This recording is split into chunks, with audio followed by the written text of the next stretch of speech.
to them. I hope you do it. Back in a moment. Feeling tired, foggy, or low on energy? Your cells might need a boost. That's why many turn to NAD+, a powerful product that supports energy and mental clarity. All Family Pharmacy offers fast shipping, no insurance needed, with more than 200 medications available. Choose what you need, and they'll take care of the rest. Go to allfamilypharmacy, one word, .com/Bill. Use code BILL10 to save 10% today. That is the Morning O'Reilly Update. More analysis later on. This hour, the Vic Porcelli Show, brought to you by Connor Roofing. You can count on Connor for all your roofing needs. Visit ConnorRoofing.com. That's CONNER Roofing.com. Vic Porcelli. Come on, you're Italian. You understand. Every day is a busy day all of a sudden. You talking to me? You talking to me? Tough and smart, and I love Italian, so, he's definitely Italian. At least I have this show to come and talk about it and let some stuff up. What kind of a show are you guys putting on here today? The Vic Porcelli Show. Good morning, freedom fighters. How you doing, Kenny? Good morning, Vic Porcelli. How you doing, man? I'm good. All right, so big show, midweek, lots of things to talk about. Big earthquake, big tsunami waves of a half a foot. Fake news coming up at 9:25. We're going to go back a little bit in time, Ken. It's up to you. Just as a safety, I don't want OSHA to get on us, but we have to go back a little bit in time. So I don't know if the Wayback Machine can just a little bit, not like years and years. Oh, okay, yeah, like I think there is a process there. All right, you know what buttons to push on? Yes. All right, one of our faves, Melanie Collette, is going to join us because CFAC is just lawsuit after lawsuit about the Biden administration, and can explain that thing you explained to me today about the back in 2009, Barack Obama to make way for the EVs and all the regulations, the thousands of regulations that the automotive industry and others have to abide by, right? He set up this situation. I can't remember the exact name of it, but anyway, they posted this morning that Lee Zeldin, he said, okay, we're getting rid of all these regulations and it's going to be open game for any manufacturing. That was another campaigning point that President Trump did in 2016. Yep. Was about the regulations. So let's get back to business and stuff. And that's mainly the main thing that's mainly what is supposed to happen. Let's get back to business. Speaker Tim, 10:05, Jack Spencer from the, is he from the Heritage Foundation? Yeah. He's good. Oh, we got him through Rob Bluey, right? Rob Bluey gave us his name. Yeah, you remember Jack Spencer, he talked about him and the nuclear concept and how we should be using more nuclear energy on Monday. So I called them and they said, yeah, let's have him on. Perfect. So Jack's coming up in the 11 o'clock hour. Right now, Kenny, who is leading us in the Pledge of Allegiance? Our friend Grant Yeke. Oh, Grant. Go ahead, buddy. I pledge allegiance to the flag of the United States of America and to the republic for which it stands, one nation, under God, indivisible, with liberty and justice for all. Thank you, Grant. God bless America. You too, baby. God bless Grant Yeke and everybody he works with, all his buddies. All right, so last night I was absolutely dumbfounded, surprised, shocked, worried for a while about this earthquake that hit off the coast of Russia, which is in the top 10 seismic size earthquake ever recorded. 8.7. 8.8. Excuse me.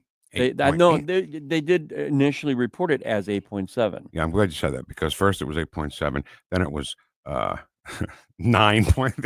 The media, they just hear a number. Okay, I'll put that on the air.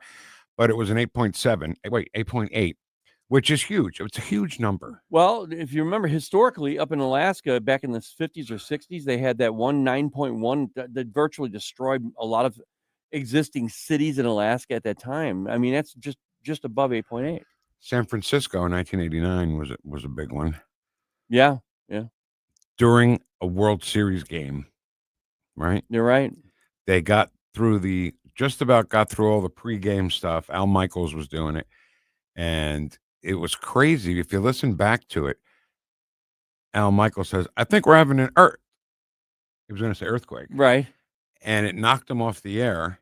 And it put that, that thing with the Indian on it. Stand by, please stand by. Please stand by. Which freaks my wife out. So that earthquake was October 17th, 1989. The reason I know it off the top of my head is it was 3 days before my son was born.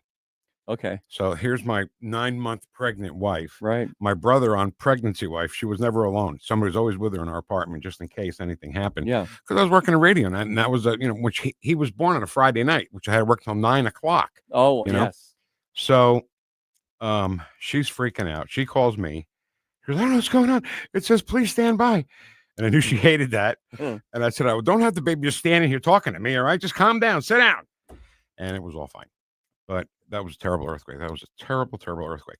Now, this one, just off the coast of Russia, was worse, I think, than that one. Yeah, as far as the numbers go, but it was 13 miles down in the ocean. Wow. Yeah. Holy cow. So right away, it's tsunami watch. The tsunami watch for Hawaii and the entire west coast of the United States. Including Alaska. So we got to ask Ward if he survived those 1/2 foot high waves. Yes. That happened. Yes. Al Roker had it on today. One of the one of the states on the west coast that are under tsunami watch, the waves could be as high as 0.5 feet. Wow. I know. I heard them report that there was actually a 6-foot wave in Hawaii. I've ridden a wave on a boogie board bigger than that in Long Beach Island, New Jersey. So anyway, we hope everybody's okay. There was some pretty scary footage. I mean, even though it was so deep in the ocean, 13 miles, that's deep.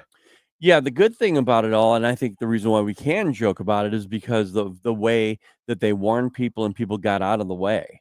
I mean, if they didn't have those warnings, Vic, people would have been, I guess, in harm's way, probably. Totally get it. Some of the video in stores and stuff, shelves falling over, that was real. But when you said, Ken, that it was 13 miles deep, I mean, with all the space exploration we've done, why haven't we done more ocean exploration? We know more about our solar system right now than we do about the ocean. Our own planet. The depths of the ocean. There could be mermaids down there. There could be. We don't know. All those fun mermaid videos that they had in the 80s, they could be true. It was even in it was, I guess, 2000. No, after 2000, there was a show called Are Mermaids Real or whatever. And they had this very, very convincing video that there were mermaids. And then at the end of it, they even said, hey, this was a joke. This was a parody. It's not real. Because my daughter was so disappointed. She thought there was really mermaids. Oh, yeah. Yeah. All right. So listen, Adam Schiff, just by the way he's talking, how much he's talking, he's really starting to fear penalties for fraud, mortgage fraud, or else he wouldn't be this vocal about things, right? Oh, yeah. They're all getting very anxious. Listen to the stuff he says, because Jeanine Pirro, who is on the 5 now, she's a regular on the 5. Well, actually, she's not a regular on the 5 anymore because she's working with the Trump administration. But she was on the 5. She had her own show on Saturday nights. And whenever the Democrats talk about Jeanine Pirro, you know the word they forget to use? Judge. Yeah. Judge Jeanine Pirro. Right. She was a prosecutor. She was a judge. She's not somebody like, my cousin Vinny. Well, initially, before she got on all these shows, she was used as an expert. Yeah. Yep. So listen to Adam Schiff talking about Jeanine Pirro. I mean, even her own people on Fox thought she couldn't be trusted to be on TV. Yeah, we got to talk about this guy. Even her own network thought she was too crazy to be on TV. Why would that be? Why? What's so crazy about it? Just because she doesn't agree with you and your crazy left-wing loony ideas? Yeah, and just the fact that he's putting out that narrative is a lie. It's a down-out lie, because what he's referring to is a producer, okay, who said this about her. That is not the decision and the opinion of Fox News in general, the ownership, just because one producer said that. Of course. And, the left loves to say they refer, and they did the same thing with Pete Hegseth. They said that he, some Fox News host on the weekends is the department, and some crazy Fox News host is now working as a judge or a prosecutor with President Trump. Like they're playing the role. They've never had any experience before, but now they're playing this role. You put it perfectly, Ken. Continue.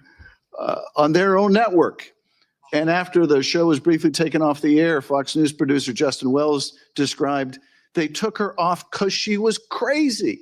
Optics are bad, but she's crazy. Well, her own executive producer also described her as nuts. Are we going to put someone that even Fox, and I'm not a particular fan of Fox. Stop. He's not? Huh. I thought he would have been a dedicated watcher of Fox. Why would he throw that in there? Well, I'm not really a fan of Fox. Well, it's the same way you get your never Trumpers that say, well, I'm not a fan of Trump, but his accomplishments were great. But he's a winner. He wins every day, but I hate him, But even Fox thought was crazy, nuts, couldn't be trusted on live television. We're going to trust her with the lives and liberty of people in the District of Columbia. Vic, who in the world said for 1 second that nobody could trust her? Who said it? He didn't identify who said it. He didn't even say that they couldn't trust her. He said that she was just crazy and nuts. No, at the very end, he says he hasn't said it yet. Oh, I gotcha. He hasn't said anything about her not being qualified. All he says she's crazy, nuts. Yeah. Oh, that's good. That'll stand up in court. Yeah, right.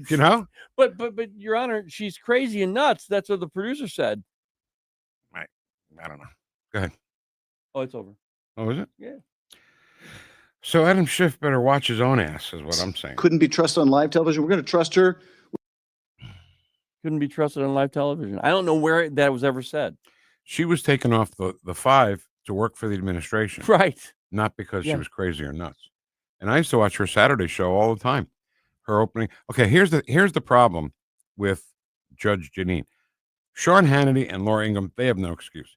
But Judge Jeanine was not a broadcaster. She was a prosecutor. She was a judge. Right. Yes. So she has a hard time dealing with the broadcast aspects of her career because she would ask somebody a question, and if that delay was more than a second, she would think that she could throw something in there, and then the guest would be able to answer without getting interrupted. She was terrible at that. I agree. But your analysis of that is correct.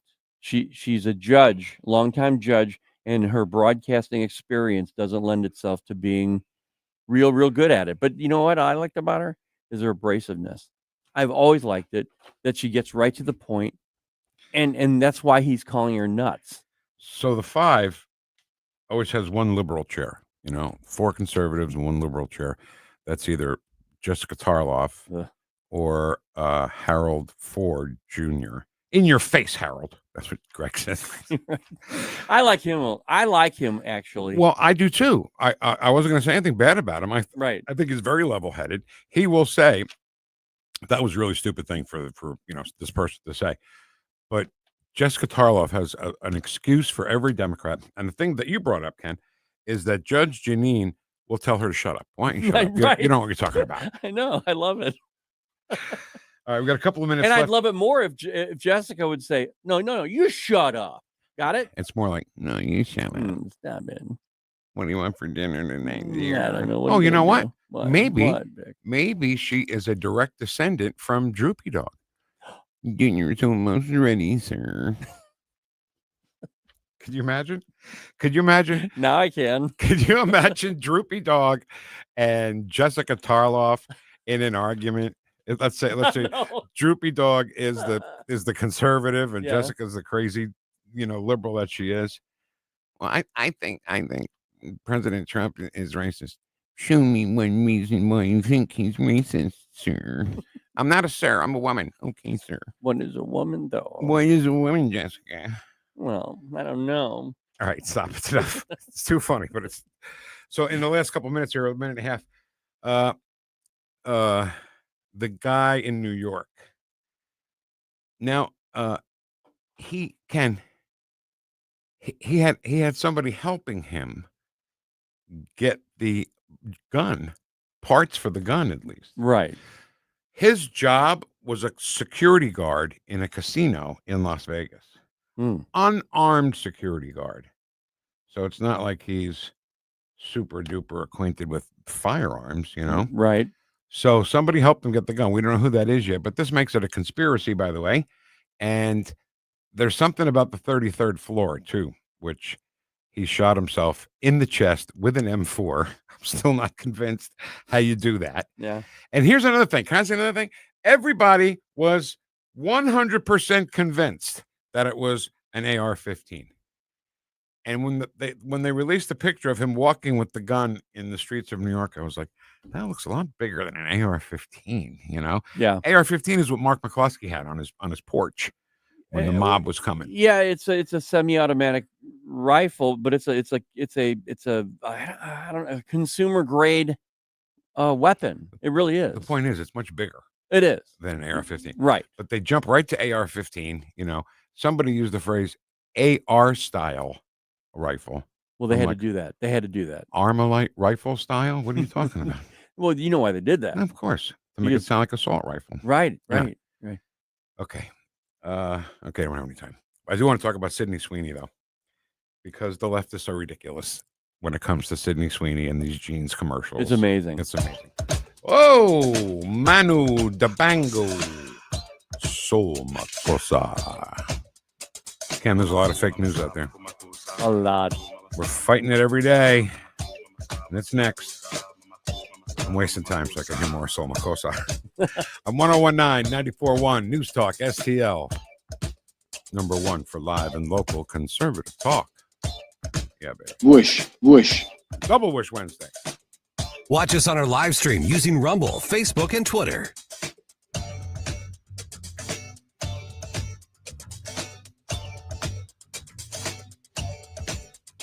Vic and Ken. They don't know what the they're doing. The Vic Porcelli Show on 101.9 and 94.1 News Talk STL. Mr. President, what are you doing to What are you us? saying? We know what we're doing. No, we don't. He's right. Damn it. Okay, so we had another visit from Mosquito Joe, another application of getting the mosquitoes out of the yard. And not just the mosquitoes, the ticks, the gnats, the chiggers, and all that stuff. And this is how mindful they are.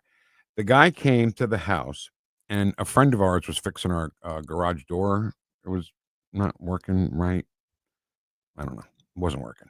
And he was in the driveway, and the guy called Jessica and said, I can't do this right now because there's a guy in your driveway, because he didn't want him to get that stuff. This guy wears a mask when he... Yeah, a really intense mask, actually. Yeah. And but he was mindful for the guy who was fixing the garage to not be there. Yeah. So he went to go have a cup of coffee, I guess, and came back, and, you know, it was fine. And he did the second application, and I don't see any mosquitoes. I don't see any bugs. Mosquito Joe delivers effective pest control that's guaranteed to protect your family and your pets, by the way. Yeah. You only have to wait 30 minutes. But I sent Chino out there as soon as the guy's done. No, I'm just kidding. Just kidding. I love Chino. He's just a complete pain in the ass. And they're winning the battle against bugs. You don't have to slap your husband in his bald head if there's a mosquito on it. That wasn't targeted at you. No, but it's true. Yeah, it's true. Get a free estimate right now at 1-855-ASK-A-JOE. That's 1-855-ASK-A-JOE. Mosquito Joe. Be sure you call them, because they make outdoors fun again. News Talk STL. First thing in the morning and pretty much all day. Live and local. 101.9 and 94.1 News Talk STL. Hey there, Tim Jones here. When life changes, you need someone you can trust. That's Todd Sivia. At Sivia Law, they're dedicated to helping you through all of life's transitions, specializing in estate planning and elder law. With 7 convenient locations in the area, expert guidance is always close by. Call 833-995-WILL, 833-995-WILL, or visit CiviaLaw.com. Don't forget, first 10 people that tell them Tim Jones sent me get a free $300 strategy session. Civia Law, helping you protect what matters most. Hey, St. Louis golfers, looking for a new golfing experience? Sugar Creek Golf Course was voted the most popular golf course in St. Louis. Book your tee time today at sugarcreekgolfcourse.com and join the fastest growing golf community in town, sugarcreekgolfcourse.com. Looking for an underwater adventure or a scaly new friend? Dive into Tropical World Pets on Watson Road. For 32 years, this family-owned wonderland has been St. Louis's go-to destination for all things aquatic and reptilian. With over 7,000 square feet of aquariums, we're home to the area's largest selection of freshwater fish, including rare cichlids you won't find anywhere else. But that's not all. We've got tarantulas, snakes, and lizards galore. Tropical World Pets, 314-849-4020, or visit twpstl.com. Hey, Columbo here for Rockwood Charcoal. Rockwood is made from 100% pure Missouri oak and hickory, so you're cooking with the best and supporting local industry and a local business all at once. There's over 100 area Rockwood retailers. Find yours at rockwoodcharcoal.com.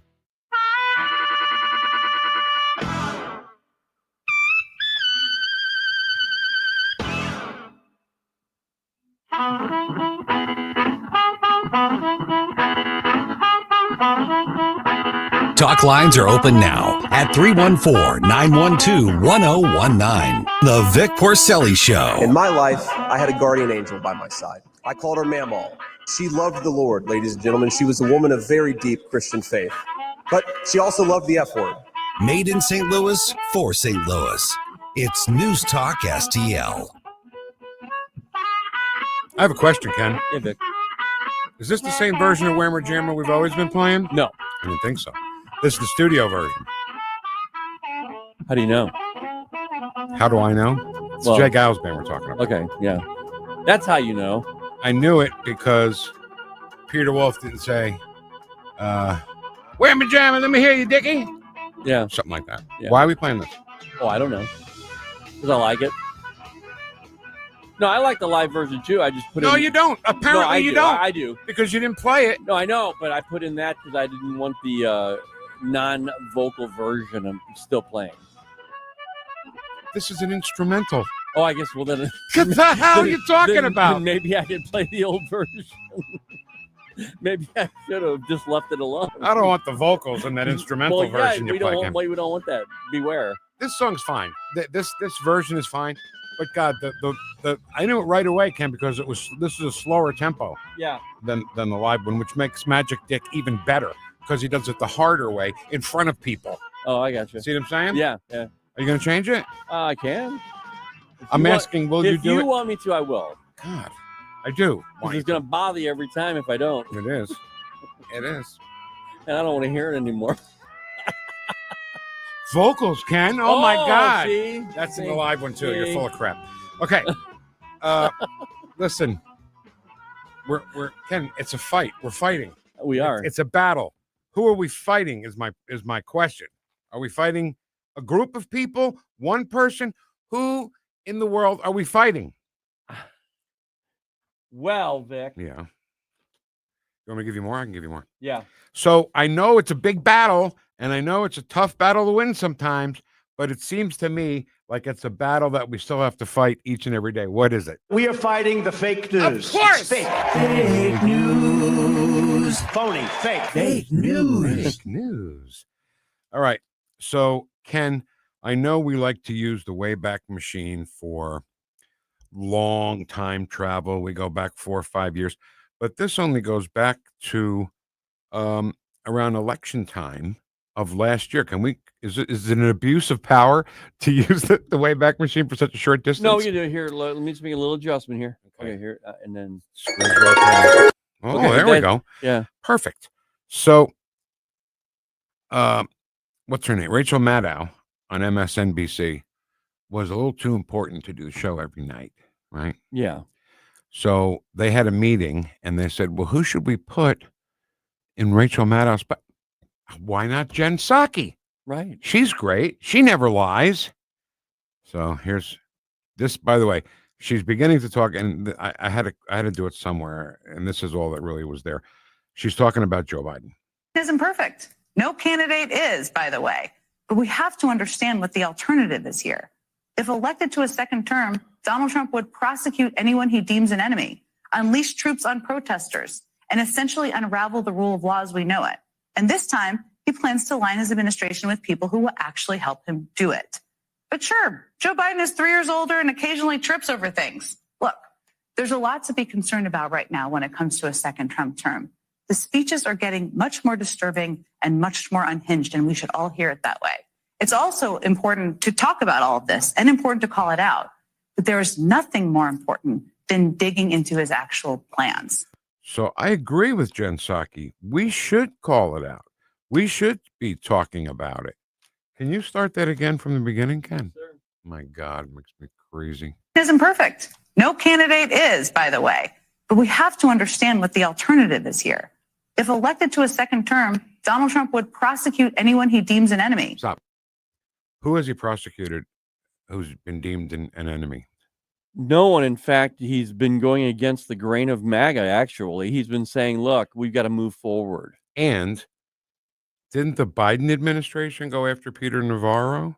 Donald Trump raid his home and put him on trial a million times. It's Ed Stoit. Oh, big time. They find something that they're doing stupid, and then they say, you know what? Let's just say that the Republicans are doing what we're doing. Nobody will notice. Well, guess what? We've noticed, and we call it Ed Stoit. Yeah, and we can. And what they do is they continue to do the same action while they're accusing the other side of doing it. Yeah. And if you're not familiar, if you're new to the show, thank you for coming by. Ed Stoit is an acronym for everything Democrats say, the opposite is true. And wait, there's more. Unleash troops on protesters and essentially. Did that happen? I'm just. Well, he did send the National Guard to L.A., but those were violent protests, not protests. I don't believe that it happened the way she just implied. Of course it's not. I mean, they went to L.A., Vic, to protect federal property. They stood in front of it. Yep. And as long as nobody came near them, right, they weren't going to do anything. And I saw a post on Facebook from, somebody, a know-it-all, who said ICE equals SS. And when you make a stupid comment like that, when you compare anything ICE is doing right now to the SS, to the Gestapos in World War II, to the concentration camps, you are either, it's a dichotomy, okay? You're either uninformed and stupid, or you're very informed, but you're just lying. There's no other explanation for the things that you're saying about the Trump administration. So true. Okay, continue. Unravel the rule of law as we know it. Stop. Has he unraveled the rule of law as we know it? No, not at all. She may be not thinking even a little bit. She may be thinking about her own little rule of law while she was press secretary, because she thought everything that Joe Biden and Merrick Garland and their Department of Justice was doing was the rule of law, which it was not the rule of law. Ed Stoit is seething out of everything she says. Sure is. Because if you remember when the Supreme Court ruled on something about student loans, Joe Biden said, nah, forget them. Yeah. Any more of that? Yeah. Go. This time, he plans to align his administration with people who will actually help him do it. That's what you do when you get people into your cabinet. Yep. No. But sure, Joe Biden is 3 years older and occasionally trips over things. Stop. Oh, God. He occasionally trips over things. Yeah, that's all he does. Have you seen any president trip over anything, by the way? No. She knows so long as she was denied, our freedom can never be secured. Yeah, that's I think that's more important than tripping over a couple of things every once in a while. Go ahead. Look, there's a lot to be concerned about right now when it comes to a second Trump term. The speeches are getting much more disturbing. Stop. Why? Why do you say that the speeches are getting more and more disturbing? Was it like when Joe Biden put half of us in theoretical prison with that? Remember the speech with the red and the Marines by the door that were armed? By the way, it looked like Hitler. He literally looked like Hitler. Our patience is wearing thin. Oh my God! I don't want to ruin my patience with Joe Biden. Go ahead. And much more unhinged, and we should all hear it that way. Unhinged. It's all. Oh, and we should all hear it that way. Play that again. Yeah. And we should all hear it that way. How dare and you? Much more unhinged, and we should all hear it that way. How dare you tell me how to hear something? But that's what they do all the time. But they don't say it out loud. No, they don't. She just gave the whole playbook up right there. Right. You have to hear how we want you to hear things. You don't hear things and use your own mind and use your own thinking abilities. You hear it the way we want you to hear it. And much more unhinged, and we should all hear it that way. I have nothing more. Yeah. Your Honor. No. No further questions. Is that it? Yeah. All right. That's all the time we have for fake news. We are fighting the fake news. It's fake. Fake news. Phony. Fake. Fake news. She is. What? I think we're kind of. Don't you feel kind of 6 months off? My watch. Oh, I'm sorry. Yeah. My watch is like 6 months off. Can you bring us Ready? back? Ready? Yeah, okay. Ready? It's quick flight. Flight setting. Oh, that was quick. Okay. Oh, Thank you for flying. A little bit later. more. Oh. That's okay. It's good. We need that. We need that. Don't tell me we need it. I gave it to you. You did? Yes, I sent it to you. Okay, bro. I can find it. I'll We'll find do it it later. 10 seconds right now and send it to you. Okay. So Jen Psaki was okay. I guess she was an effective secretary of what was she? She was the press secretary. Yeah, I think she was effective. But she never told the truth about anything. No. And these people got a lot of nerve talking about Caroline Levitt and what she's saying. Right. You know. I don't know. Do we not see things? Are we veiled in our thinking and what we see? No, what happens is, and this happens also with the Vic heads listening to this show every day, we know what's going on. We see it going on. We explain it going on. They research it going on when they're listening to us also. Yeah. And then when they say the things they say, it's like they cannot be serious. We already know this isn't true, but they're relying on all the low information voters out there. There are a lot of them, Vic. And I'm talking about on the left and the right. Mm-hmm. They're just low information. They go home, they click on Channel 5 or whatever it is, and then they listen to this crap. That's a good point. I know we're done, but just it's a good point. Local news, right? Like right now, the story is how they're trying to raise money to help people rebuild after the terrible May 16th tornado. Right. And that's great. But when they start talking about national news, they're not putting any research or knowledge or anything into it. They're just reading what NBC sent down the line. I got to tell you, Mike Bush he's left. He is left. I never thought he was. He wasn't. But I'm listening to him lately, just listening to what he says, and I'm like, dude, you don't know what you're talking about. Stop saying the stuff you're saying. You're not telling the truth. You know, I don't want to get anybody in trouble. I'm just calling him out because hey, come on the show, Mike, if you heard this. Yeah. If somebody heard it, come on the show. Okay, Ken, can you play me the pretty good studio version of Whammer Jammer? You got that? Yes. Okay, let's hear some of that. Don't you hear a difference in just that? Bam! I hear the production value is even better, yeah. And the live one is just so exciting. Sonia Dada, same thing. Well, this is more of a homogenized version of the song. Then why would we do it? Well, because I just threw it out there. To get the vocals out of the instrumental song? Yeah, that's what we did. That's what you did. did. That's what we did. That's what you did. And I'm going to put those vocals right back in, pal. All right. So going back to the first Trump administration, at least when he campaigned, he said we're going to get rid of regulations that are keeping business from making money. And that was a great idea. Well, before that, Obama had some ridiculous regulations, and now they're expiring. Yeah. Melanie Collette's all over it from CFAC. We'll talk to her next on 1019 and 94.1 News Talk STL. Welcome home. You almost hit the vocal post. Like and subscribe to us on Rumble. News Talk STL. I wouldn't sell my bike for all the money in the world. If they have to pay out $159 billion. Not for $100 billion, million, trillion dollars. Over $1 billion, $300 million, trillion, $300 million. You're crazy. I know you are, but what am I?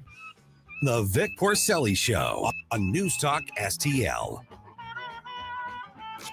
On the next Larry Connors, USA. Are Trump and Putin coming closer together or going farther apart? And what does it mean for the world?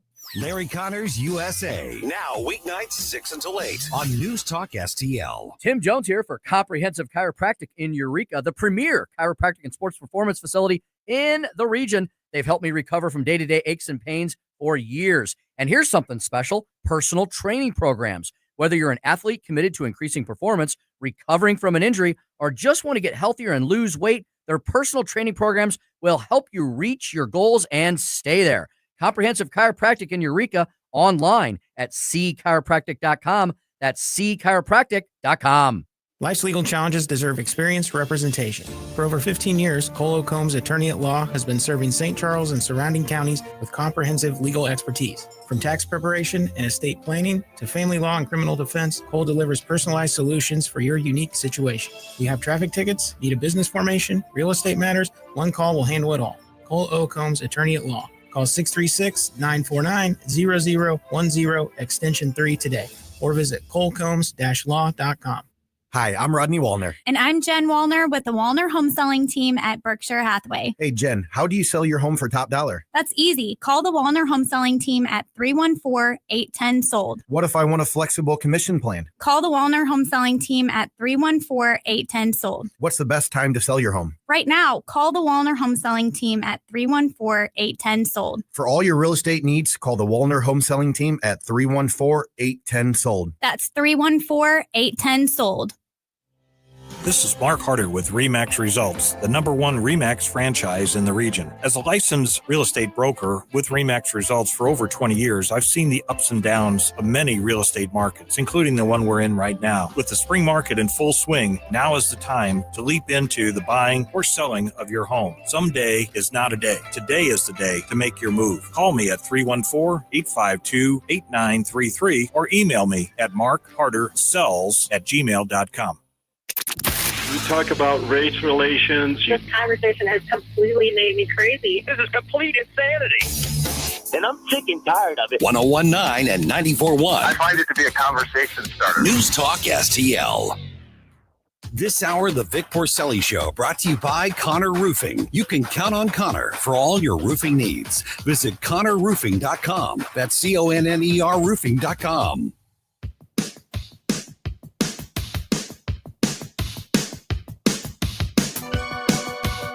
Talk lines are open now at 314-912-1019. This is Dr. Bonner Cohen. You are listening to Vic and Ken on News Talk STL. They're great. Yep. And somebody that Dr. Bonner Cohen works with is our next guest from beautiful Cape May County Courthouse. It's Melanie Collette. Hi. Hi, thanks for having me. You bet. I love that Bonner intro. That was great. He is the best. I mean, we kind of like try to impersonate him because imitation is the biggest form of flattery, they say, right? Yeah. So whenever we say a point that just, gets him revved up, he'll go, oh, yes, yes. And then he'll go with the rest of it. All right. So before we get into this EPA regulations, are you familiar with the Sydney Sweeney story where she's putting on? I've heard. Okay, so it's American Eagle jeans, and she's hot, and she's got blonde hair and blue eyes, and it's like a war on hot women. You must deal with that all the time, right? See what I did there? It's so. See what I did there?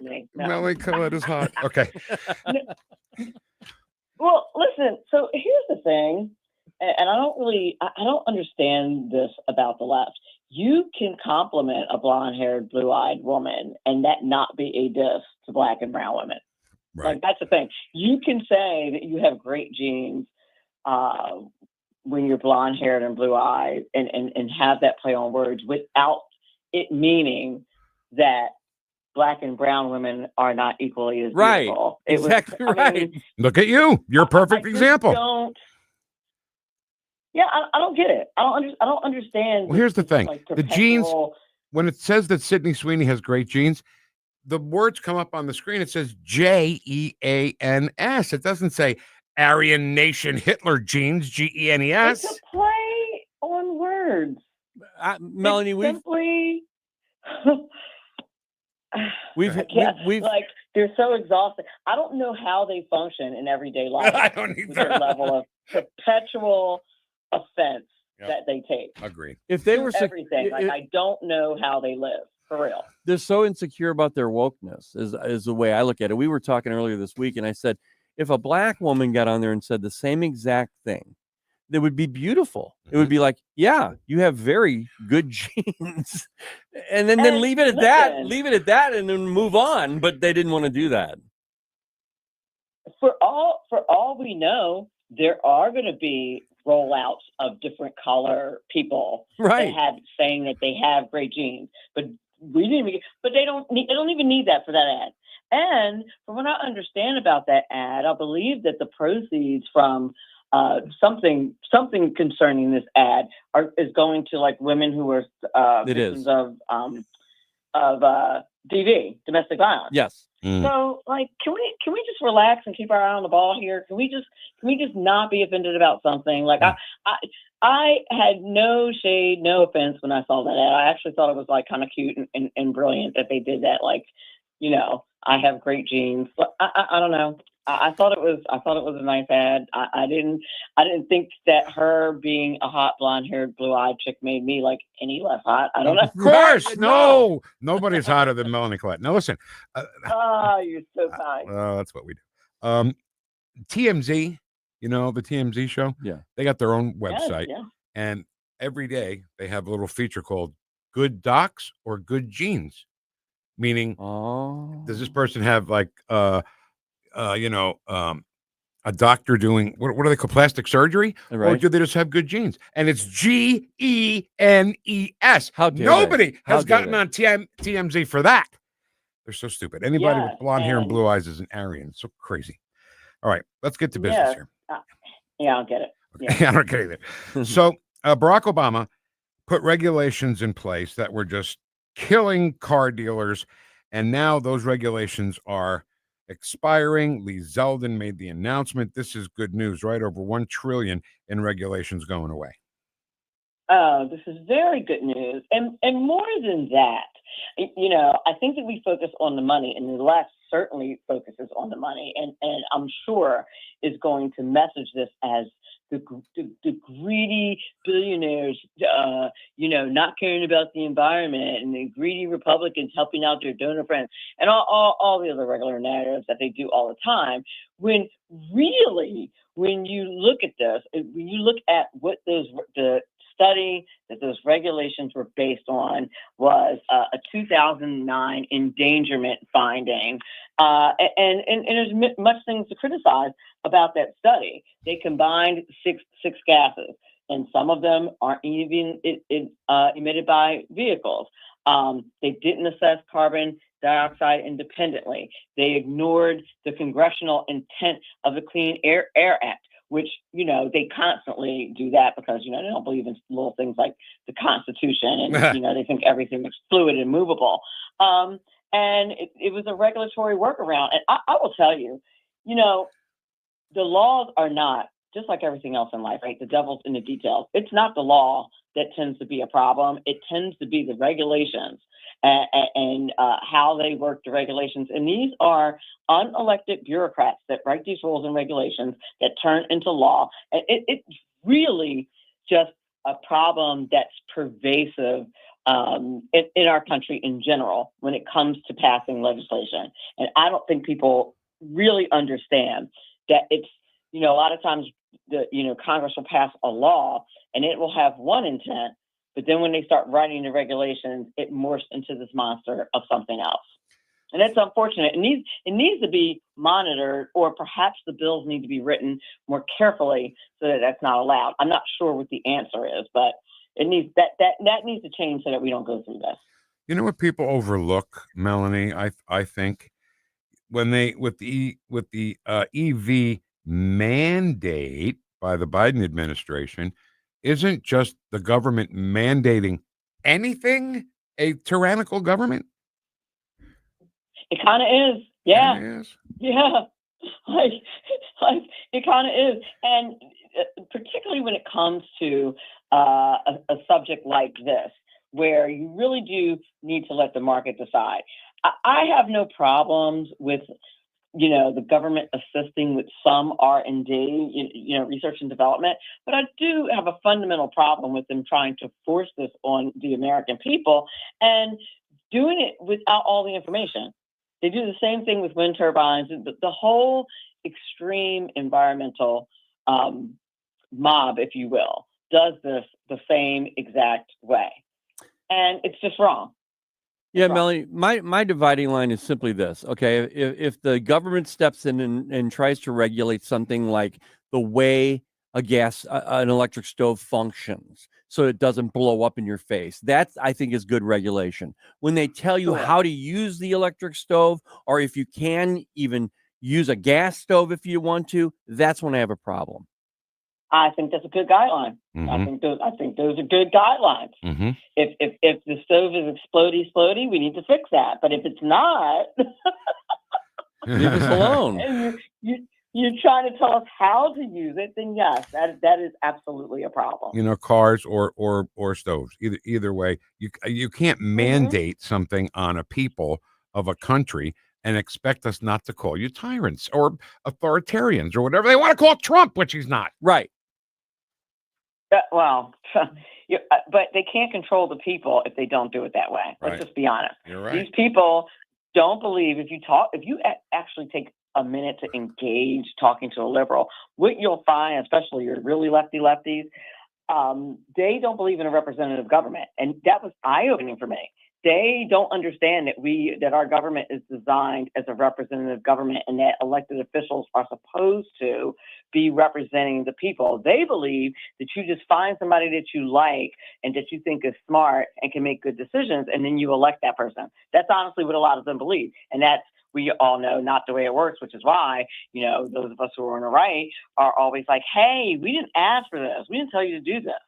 And if there is something that you don't agree with as an elected official, then you're supposed to make your case to the people.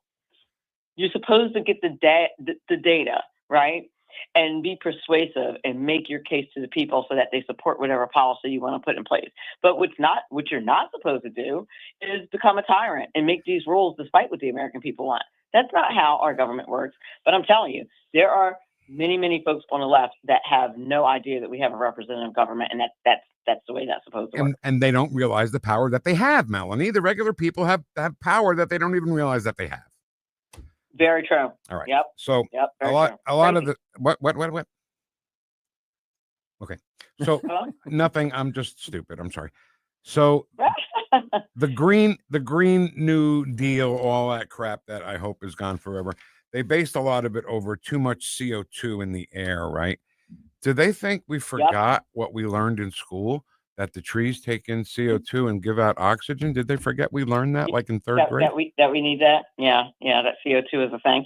Well, yeah, they did forget that we all hopefully passed sixth grade science. Yeah. So, and again, I think they count on an uninformed electorate. And unfortunately, I don't think it's a bad bet. I think, people are busy trying to keep your family safe and support them and, kind of live an everyday life and don't get in the weeds behind this kind of thing. But all they'll do is they'll say, I saw on the news that there was this study that said we're all going to die in 10 years. So obviously we're all going to die in 10 years if we don't recycle and drive EVs. I don't think they get into, let me look at the article or look at the study that this policy was based on. I do not think they do that. I think that generally the general public will listen to their elected officials and trust the government as an authority. And I think we learned our lessons about that during COVID. But I think that's what the general public does. And I believe that people who do not mean us any good in our government rely on that. Okay. Let's talk about another piece that you wrote, talking about the unchecked climate cronyism. And it all goes back to a little acronym we've made up on the show, Melody, called EDSTOIT. Everything Democrats say, the opposite is true. And when they have the Inflation Reduction Act, we should have known right away it wasn't going to reduce inflation because it didn't. Well, there's a saying in government that, whatever the name of the bill is, it does the opposite, basically. Exactly right. Affordable Care Act? Sorry, can't afford it. Exactly. Whatever the name of the bill is, it probably does the opposite. The fact that that bill is called the Inflation Reduction Act is so laughable because and if you look at the results, like, it's undeniable. Look at the results during the Biden administration. They had a cumulative inflation rate of like 20%. It's ridiculous. At one time, they were rocking out at a 9% just normal inflation rate. And people are now complaining about like a 2% inflation rate under President Trump. Please spare me. Oh yeah. Yeah, they started off with the Biden administration having a 2.1 from Trump, and it went in 14 months went up to 9.1. Yeah, that's inflation reduction. Right, exactly. So can we please not do that? Can we please not pretend that that's what you're doing? And no matter what you tell these people, like you look at the numbers, just like when he posted that graph about inflation last week, and it was totally the Biden administration. Hilarious. But this is the problem with them in general. They will criticize those of us on the right who are like, well, the data doesn't reflect that, or statistics don't say that. When we say that, we get criticized for that.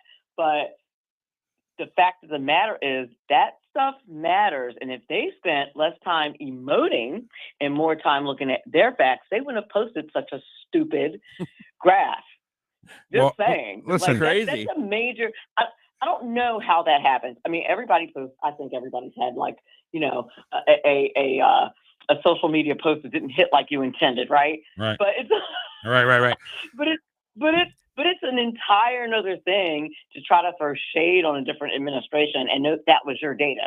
Like, how does that even happen? So to Ken's point, we're running out of time here. We're up against the hard break. But to Ken's point, when Biden let the inflation rate get to 9.1, then he tried to get away with it in an interview saying, well, we inherited 9.1 inflation. Right. And that is uninformed public plus stupid equals disaster. All right, Melanie. Exactly. It's like, okay, no, actually not true. Right. Right. Hey, listen, have a great day down there, Cape May County Courthouse. Is that where you are? Is that the town you're in? Cape May Courthouse Cape May County. That's right. I'm sorry. Yes. All right. Listen, it's fair. Have a great day. Say hi to the Dr. Cohen for us, and we'll talk to you again soon. Sure will. Thanks for having me. Bye, Melanie. CFAC.org. That's where you can read all of Melanie Collette's great pieces and Dr. Cohen. All right, busy day today. I believe the speaker is next, isn't he? Yeah. Our ultra mega speaker of the house. Got to talk to him. He was here yesterday, really early, I guess, or I was here late. But anyway, he's coming up next. Tony Colombo here for Gutter Pros, your all-in-one gutter service team that brings years of experience and quality that's affordable right to your doorstep. We discovered Gutter Pros a few years ago when we bought our home and inherited a gutter issue that was on the road to becoming a potentially big problem, but thanks to Gutter Pros was stopped before causing any major damage. They've also repaired the siding on our home because along with gutter repair, gutter installation, and leaf protection, the Gutter Pros are also the best for siding repair and installation. Learn about all the ways Gutter Pros can help your home at gutterpros.com. Back pain? Follow me to Esquire Sports Medicine, where they've got your back. Esquire is the oldest sports medicine clinic in St. Louis. Dr. Draghi and his team of chiropractors can get you back to work, back to life without the pain. New patients usually scheduled within 24 hours. 314-644-0885. 644-0885. EsquireSportsMedicine.com. Jamie Allman here, tossing and turning over retirement worries. You're not alone. 3 out of 4 Americans share your concern about having enough saved. But here's the thing. A comfortable retirement isn't out of reach, even if you're planning for 30 or 40 years ahead. Every day, Jeff Portman from the Gemini Wealth Group helps people avoid the critical mistakes that can derail their retirement. Build your path to financial confidence. Visit GeminiWealthGroup.com or call Jeff directly at 314-888-0123. Securities and advisory services offered through LPL Financial, a registered investment advisor. Member FINRA, SIPC. Are uneven concrete surfaces causing you headaches? Polytime Concrete Leveling and Restoration has the solution. We're a veteran and family-owned business offering long-lasting solutions for all your concrete problems. From precision concrete leveling to our superior restoration services, our precision polyjacking outperforms traditional mudjacking any day. Call Polytime at 636-487-3282 for a free estimate or visit itspolytime.com. Mention NewstalkSTL and get $125 off any job of $600 or more, or 10% off your service. KL2I HD3 Clayton, K270BW Belfast, KNBS Bowling Green. This is News Talk STL at 1019, 94.1, and always streaming at NewstalkSTL.com. News this hour from townhall.com. I'm Rich Thomason.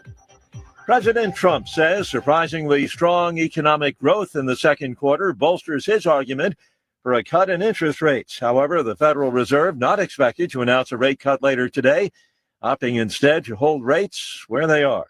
The U.S. economy grew at a 3% annual clip April through June. And the president threatening a major trading partner with a big tariff hike. President Trump has announced he'll impose 25% tariffs on goods from India. Posting on Truth Social, the president says there will also be an additional penalty import tax starting on Friday because India continues to buy Russian oil and military equipment, which enables Moscow's war in Ukraine. Trump says India is our friend, but its tariffs are far too high on U.S. goods. Last year, the U.S. trade deficit with India rose nearly 5.5% to close to $46 billion. Jennifer King, Washington. The world has not witnessed an earthquake this strong since 2011, an 8.8 magnitude quake that struck Russia's Far East last night. However, it failed to unleash the destructive tsunami waves that had been feared along the west coast of the U.S., on Hawaii, and in Alaska. President Trump is warning Russia's Vladimir Putin to agree to a Ukraine ceasefire, or else. We're going to put on tariffs and stuff, and I don't know if it's going to affect Russia, because he wants to obviously probably keep the war going. But we're going to put on tariffs and the various things that you put on. It may or may not affect them, but it could. Mr. Trump giving Putin 10 days to decide what he will do. That's much shorter than Mr. Trump's initial 50-day deadline. The president spoke to reporters as he was heading home from Scotland. Watching Wall Street this hour, the Dow trading about 16 points higher. The Nasdaq is up 82, the S&P better by 12. More on these stories at townhall.com. Hi, it's Mike Gallagher. You work hard, you build wisely, your home has become one of your greatest assets. If you're staying put this summer, this might be the perfect time to put that equity to work. Whether it's funding a second home, helping your kids get their start, or simply creating more margin in your financial life, Mike and Brian at Fellowship Home Loans are the only ones I trust to guide you through it. They've done loans for my family. They tailor every loan to fit your goals. Fellowship is a direct lender and operates with your best interest in mind. If you're looking to access your equity through a refi or exploring a HELOC for some cash this summer for a second property, or maybe tackle those updates you've been putting off, start with people you trust, people I trust. Go to fellowshiphomeloans.com/Mike G, fellowshiphomeloans.com/Mike G, or call 800-510-MIKE, 800-510-6453. Fellowship Home Loans, mortgage lending by the book. Nationwide Mortgage Bankers, DBA Fellowship Home Loans, Equal Housing Lender, NMLS number 81938. This hour of News Talk STL is brought to you by Rodney and Jen Wallner and the entire Wallner home selling team at Berkshire Hathaway. Call them today at 314-810-SOLD. 314-810-SOLD. From the Michaels Flooring Outlet Weather Center.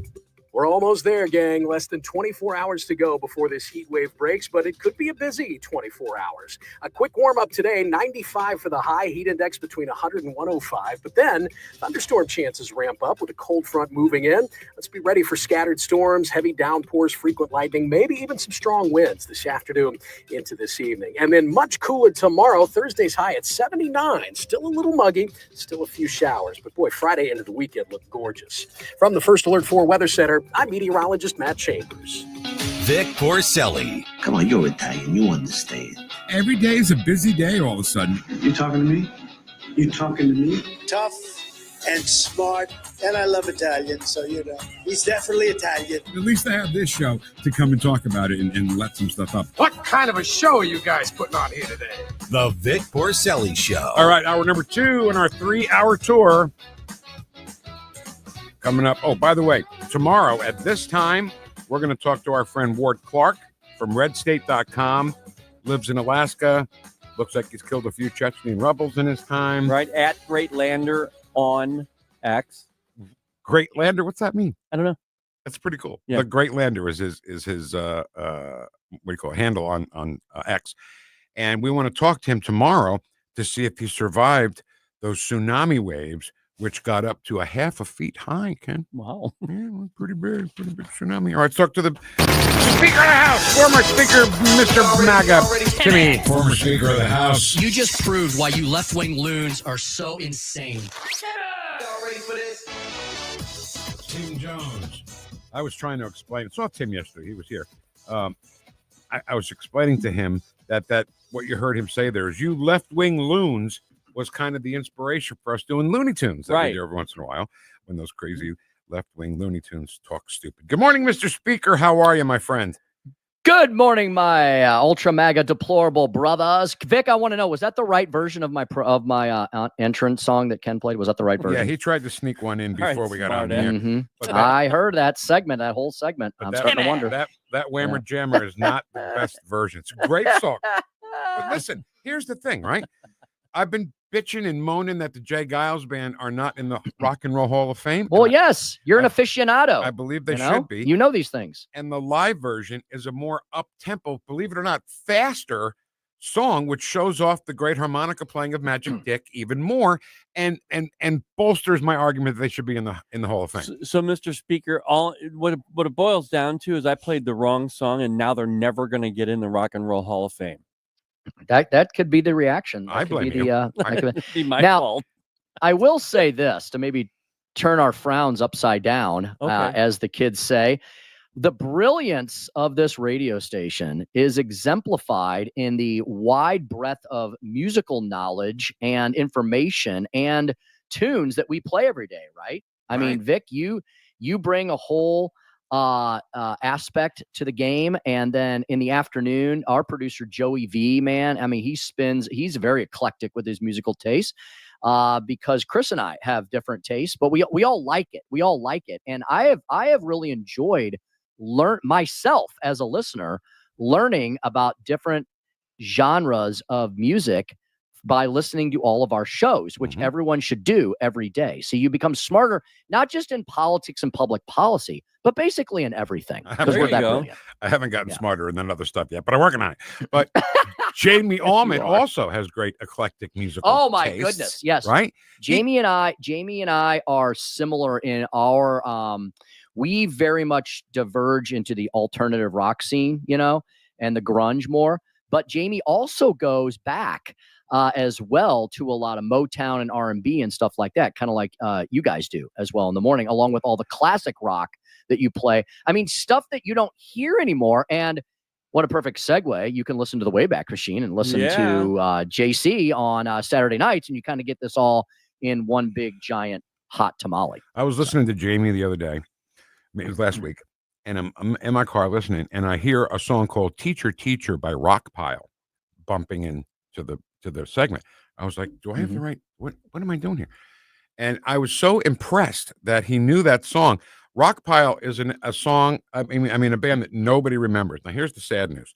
Dave Edmonds from Rockpile suffered a major cardiac arrest yesterday. Oh, man. And his wife said, and he died in my arms, but then they revived him. Well, stupid ass me. Wow. I didn't get down to that part when I was reading the article, and I was like, oh my God, Dave Edmonds died. You just freaked out and started running around the room, right? And writing a post for Facebook, which I posted and looked like a jackass because he's not dead. But I love Dave Edmonds. Hair on fire running around the room, Tim. One way or another, Hey, though, I want to do Dave Edmonds on the deli Thursday. That'd be good. Yeah. Okay. Good. That'd be great. That'd be great. So, you know what I'd like to hear you talk about more is, and I don't know if the listeners care about this right now, but I do. And I like talking to you guys about this kind of stuff too, as well as politics and public policy. There's that song you guys play a lot. I'm not going to get it. It starts off, it's very instrumental in the beginning, and it almost kind of sounds like something you'd hear in like the South Pacific, it's boom, boom, boom, boom, boom. What is that band? Go ahead. No, I was going to say, is it Sol Makosa by Manu Dibango? Mama say, maybe. Mama Makosa, Mama say, Mama No, it's not that. It's something you guys love to play a lot, and it's kind of like the Jay Giles discussion reminded me of this because it's another band you say has never quite gotten their due. But I wish I could remember it. It's really cool. We'll work on it. Is that it? No, that's not it. I like that one pineapple? too, though. Is that pineapple? Cantaloupe. Cantaloupe. I always forget. We'll figure it out, Tim, and we'll play it just for you next week. Okay? There's like a guy in the beginning. He kind of goes, ooh, ah, ah, ah, ah, ah. You know what I'm talking about? Jungle song. Yeah. The jungle song. Jungle song. Yeah. Sonia Dada. That's it. Sonia Dada. Oh, I have never. Man. So this again shows the brilliance of this station and all the different eclectic, different hosts and producers we have. I had never heard of Sonia Dada until you guys introduced me to that. And I love that when you guys play that. It's just, I'd like to hear more of maybe you could do that in a deli one day. Here I am producing the show. I think we have. I'd like, have you? Yeah. Have you? I have to hit got to hit the best of. Yeah, that's exactly it. That's not it. That's good, though. That's not it? Is That's Jungle Love. That's Jungle Love. You just play anything, and I go, yeah. Yeah, sure. That's it. Are you two Anyway. done? No, I'm not. 'Cause I wanted to play. There we go. That's it. That's it. The Jungle Song by Sonia Dada. Vocals by the late, great Paris Delane. Paris died right before COVID hit, so I think he kind of did die of COVID. But here's the thing about Sonia Dada. And Such a great tune. We're supposed to be talking about other stuff. But I know. This is fun. Paris has that big, deep voice. You know, I want to live in the jungle. But he is such a teddy bear. He's such a great guy. And he and I became great friends somehow, you know? Yeah. And anytime if I brought him up, because I was always like, Sonia Dada, one more tour. I'd put hashtag one more tour. And now, of course, they can't because he's dead. But anyway, I do love Sonia Dada.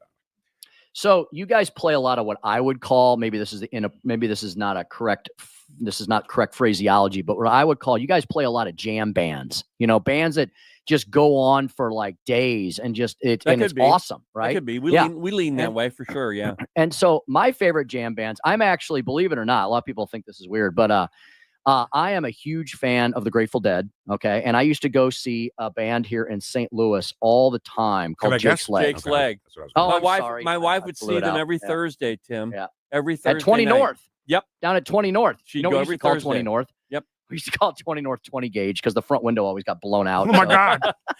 Jake's Leg. It was in a rough part of town before SLU bought that whole section there and redeveloped it. And the great 20 North is no longer with us. Although you always felt like when you walked in the place was going to like crumble around you and implode because it was just such a rickety structure. I don't know if it was an old gas station or what they converted to a bar. That's what it felt like. But Jake's Leg, we go see them all the time.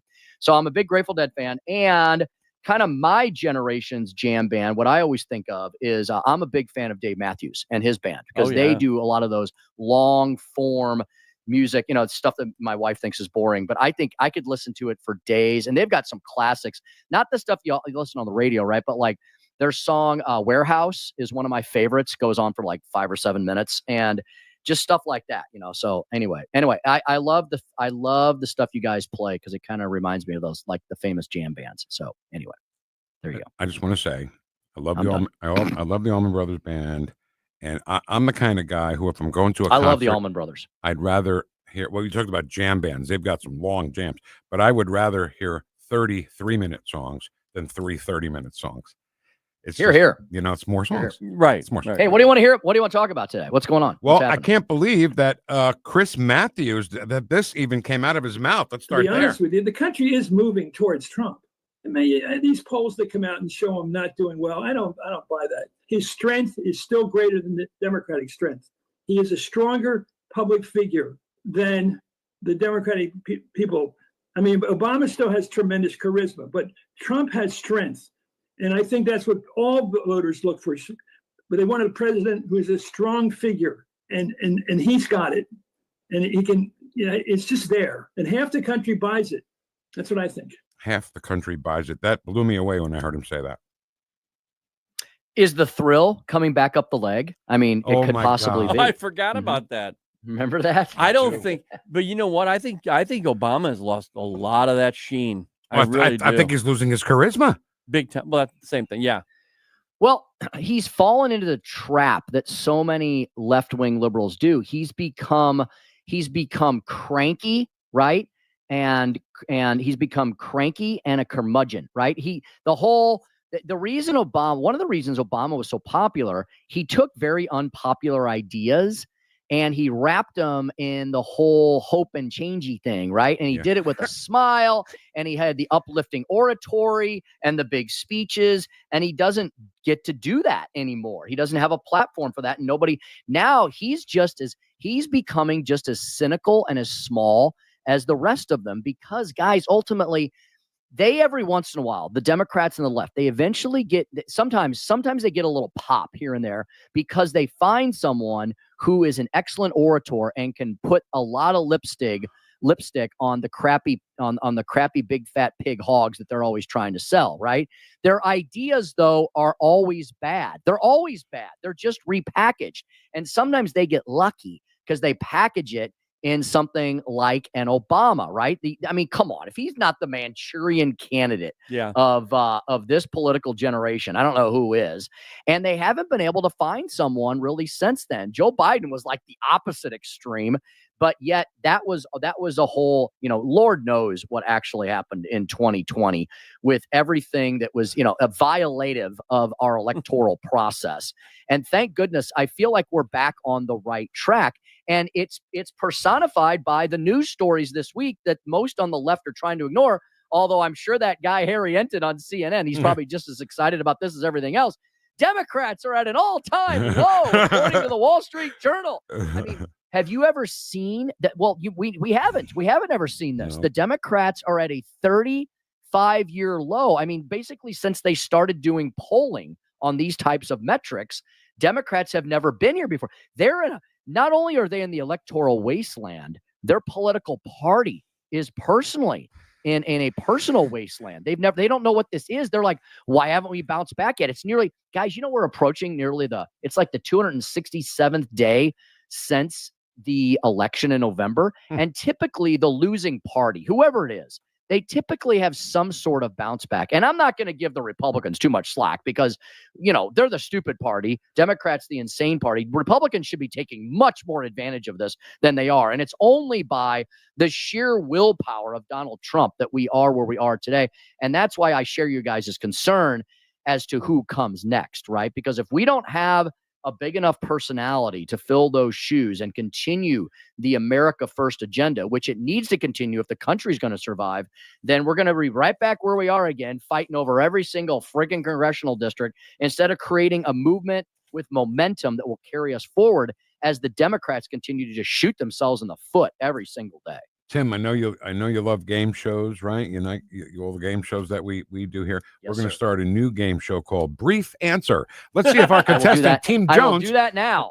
Tim Jones can give a brief answer to this question. But to get back to Obama, he was supposed to be the post-racial president, remember? Yes. And then like 2 weeks into his presidency, a black Harvard professor forgets his keys, can't get into his apartment, and his huge house, whatever it is. He couldn't get into where he lived, and 2 cops come by and say, "Hey, what are you doing?" And the guy's like, "Well, I live here." And he goes, "Well, can I see some ID?" "Oh, sorry, I don't have any ID." So they bring him down to what else are the cops supposed to do? They were protecting his home, is my point. But how did Obama describe it? The police acted stupidly, and great, be like the communist who's running for mayor in New York after the shooting. In New York City, he still wants to abolish the police, to defund the police. And then Tim was talking about finding the new Obama, and I was going to refer to the Temu Obama or the dime store Obama. Temu. And then Vic, you can go from there if you want. What he's talking about, Tim, is yes. He's talking about House Minority Leader Hakeem Jeffries. What can Democrats offer to, let's call it the midterms, say, here's what we can do to lower your grocery prices? We need an all-hands-on-deck effort to ensure that we're putting money back into the pockets of the American people, using the tax code to make life more affordable for everyday Americans, as opposed to enacting massive tax breaks for billionaire Republican donors. We need to make sure that the supply is sufficient enough to meet the demand that exists, because if the demand is too high and the supply of goods doesn't actually meet where the market equilibrium is at, spit it that out. presents challenges as it relates to everyday Americans. We need to make sure that this country walks away from the reckless Trump tariffs. All right, let's go to our contestant, Tim Jones, on Brief Answer. Go ahead, Tim. Dime store Obama, indeed. I mean, why can't the Democrats just find the best candidate to run? They've got to check all these ridiculous boxes. And Hakeem Jeffries says, does he believe anything he's saying? Because it doesn't sound like he is. It sounds like he's like really searching. He's searching deeply in his memory banks to figure out what it is he's supposed to say. So no, they have fallen into the trap where every single thing has to be about racial and identity politics. Americans have finally, I think, for the moment, figured that out, and that's why the Democratic Party is at a 35-year all-time low in all the polling metrics. He didn't answer the question, though. Plus, he's like sentence fragments, like somebody's talking in his ear or something. Like, why did he can't even speak a sentence? If you watch him, Hakeem Jeffries, on video, and I'm doing it right now, every single syllable that he does, he moves his hands in a certain way. He cannot speak without moving his hands every time he opens his mouth. Gavin Newsom does the same thing. So, Crazy. Tim, and you know what that means? It's inauthentic. Yes, right? exactly. It's inauthentic. And Americans in this world, in this new age we're entering into of AI and virtual reality, there is also, and look, that stuff's very important. And I hope it cures cancer and gets us to the moon, Mars and beyond. But while we're doing that, people still realize we're human beings. We need the human touch. We need the human emotive reactions. And so people are in their leadership searching for authenticity. Humans still want to be led by humans and not someone that sounds like a programmed robot.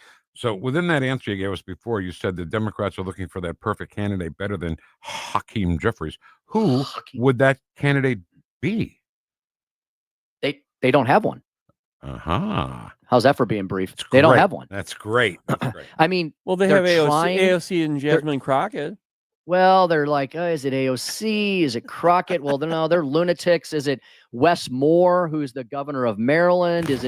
It can't be, Hindenburg, Pritzker, or greasy Gavin Newsom. I mean, they're going to put up two old white guys. I mean, both from failed states. I mean, how does that work nationwide? How do you get the heartland with those clowns? I mean, they're in a tough spot, fellas, and I hope they stay there. And again, Republicans should be taking much more advantage of this than they are now.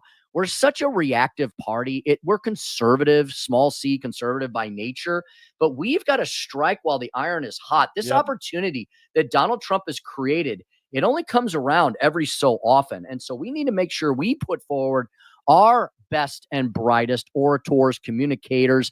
And not only do we need to deliver the message, we need to make sure we deliver the product as well. And that product is freedom, liberty, more opportunity for all Americans, no matter what freaking color, race, creed, gender, or code you follow. Boy, in the words of Taggart from Blazing Saddles, you use your tongue better than a $20 whore. Okay. Woosh, woosh. Tim, we'll be listening. Yes, what? Hey, can I do one last thing? Yes, you haven't spoke at all during this conversation. Go right ahead. Not at all, just a little bit. And I'll do this afternoon as well, but since I'm remembering it right now, I better do it. Vic, I want to wish my Italian Catholic mother, Joanne Jones, she was 2-0 before Jones, a very happy birthday today. Fantastic. I Happy love birthday, your mom. Your mom is so great, and she's so nice, and she's so sweet. All right, Tim, we'll be listening to you this afternoon with Chris Arps. Have a lovely day, my ultra MAGA Speaker of the House. And a double whoosh Wednesday to you, my ultra deplorable MAGA brothers. Whoosh, whoosh. There you go. Speaker Tim Jones here on this afternoon with Chris Arps. And a happy birthday to his mom, who was just great. Hey, Ken. Yeah, Vic. When we get back, I haven't checked the mailbox, but I think we might have just gotten a letter. Oh, is that okay? Yeah. All right, I'll go check the mailbox, and we'll read that to you next. On 1019 and 94.1 News Talk STL, #1 for live and local conservative talk. Watch us on our live stream using Rumble, Facebook, and Twitter. The Vic Porcelli Show. Live and be well. Made in St. Louis for St. Louis. It's News Talk STL. Hey folks, Jamie Allman here. Exciting things are happening at the Hideout in High Ridge. Famous for the Sunset Patio, 4 big screen TVs, live music and events, and of course, the wings. The Hideout now has a brand new menu featuring handcrafted burgers and new items like their signature sunset dip and Dave's Chili. And now a second location, the Hideout at Sugar Creek Golf Course in High Ridge, featuring great event space. You can stop by for lunch or dinner. The new 2025 Hideout and the new Hideout at Sugar Creek Golf Course. We'll see you there. Taste the difference that fresh local makes. Anthony's Produce supports our local farmers by bringing you the finest locally grown produce in town. From the juiciest peaches and melons to the sweetest corn and ripest tomatoes, we've got it all. Plus, discover our amazing selection of locally made jams, salsas, pickles, and fresh sourdough breads. Open 7 days a week, Monday through Saturday, 7 to 6:30, and Sundays, 8 to 5. 701 Jungerman Road in St. Peters, or visit anthonysproduce.com. JC's Wayback Machine. Fast Times at Ridgemont High came out this week in 1982. You'll hear Phoebe Cates talk about the infamous carrot scene. Our A-list interview is with crazy man Seth Rogen, and it's back to 1988 for my appearance on the Sally Jesse Raphael Show. Plus, I'll tell you about how I accidentally felt up Morgan Fairchild twice. It's all brought to you by the Weber Automotive Group. It's JC's Wayback Machine. Every Saturday night, 6 to 9. On Newstalk STL. Hey, Jamie Allman here with my common sense brother, Rob Very, owner of STL Bath and Renovation. And let me tell you something, your home is your castle, but so is your bathroom. Rob, how can you make it beautiful? Jamie, if you're tired of cleaning, you love the tile, but you hate the grout, we can give you man-made or natural stone in your bathroom for your floors and walls, but no grout. Easy to maintain. And beautiful. All kinds of selections as well. More than you can count. STLBR.com, St. Louis Bath and Renovation, STLBR.com. Thanks, Rob. Thanks, Jamie. Newstalk STL. Newstalk STL.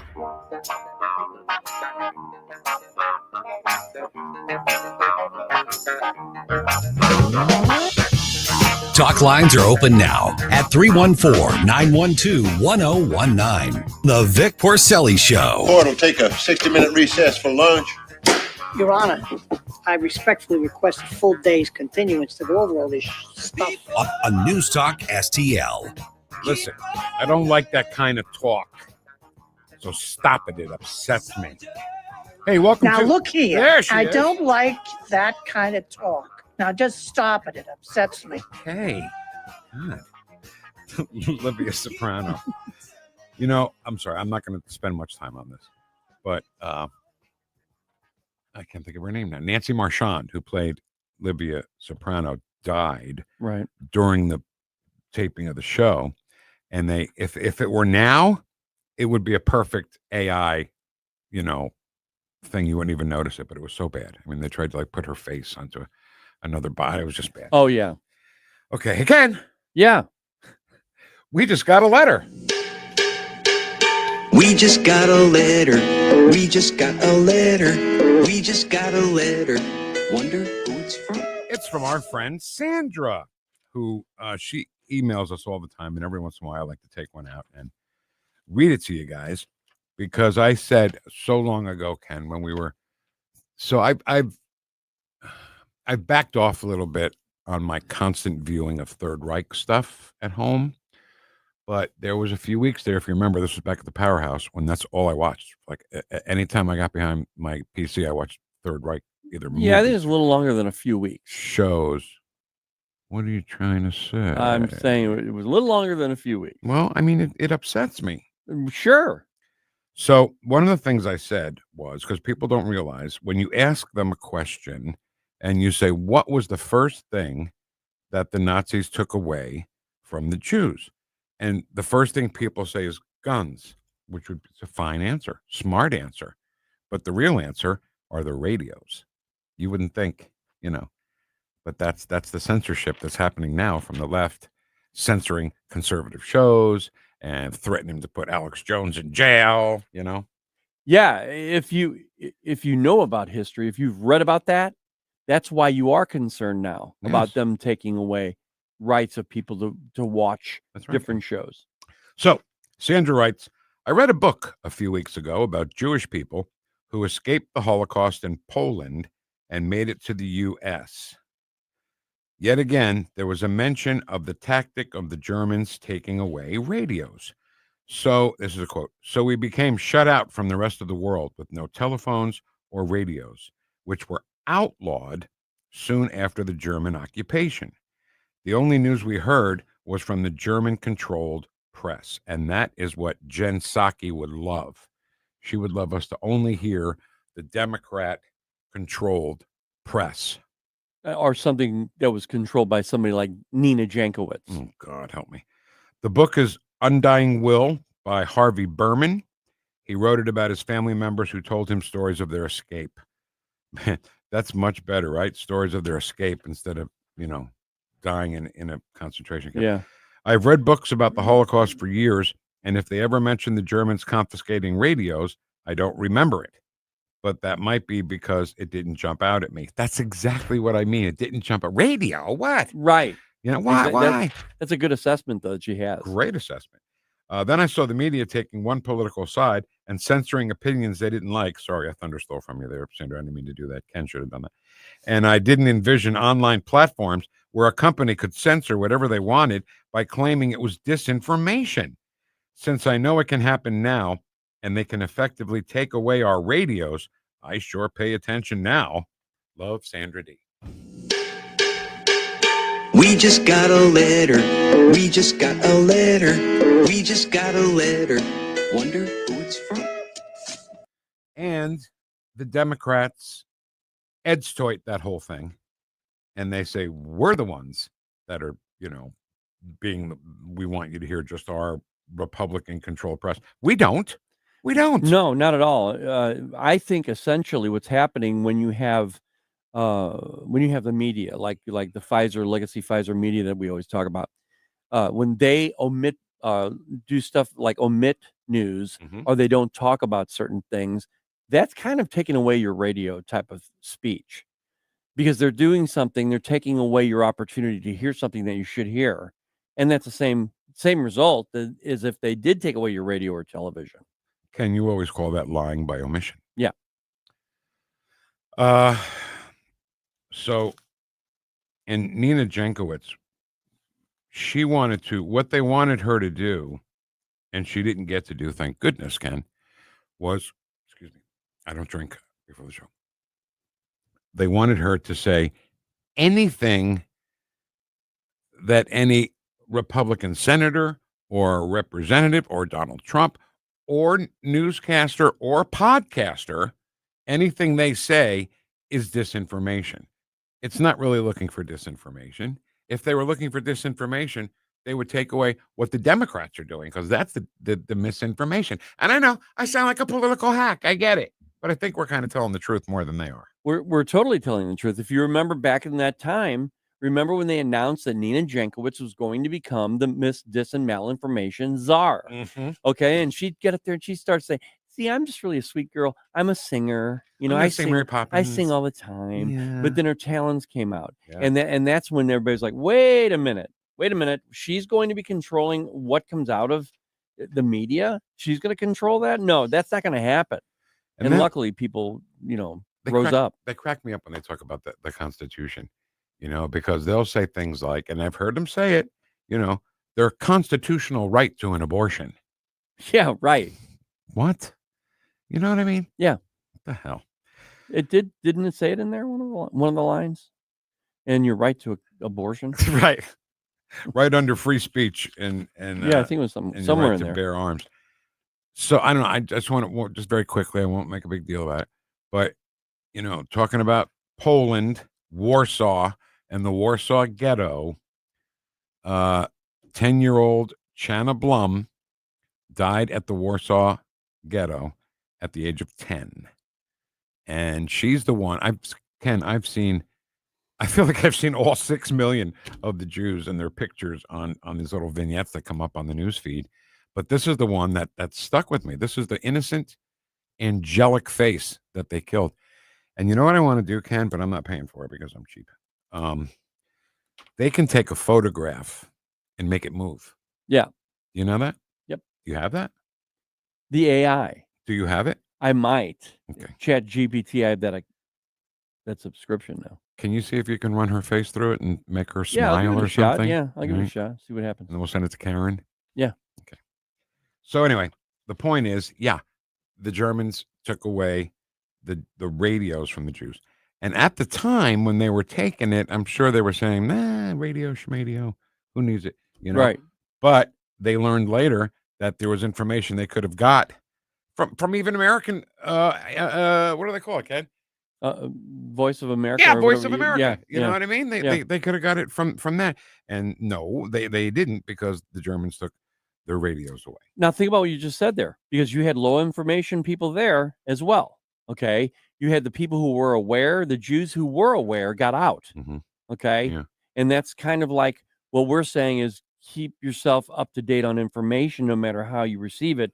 Research, do your own research. Don't even listen to us, of course, but don't even rely just on what we say. Agreed. Research what we say. Exactly. And then call us out if we're wrong, you know, because I mean, it's happened before. We've made mistakes, and Vic heads would be on the stream saying, "Hey, you guys are wrong here." Right. And we're that's like, fine. "Yeah, thank That's you." fine. I don't think You know, I we know appreciate it it. all. But how could I think I know it all? no, right.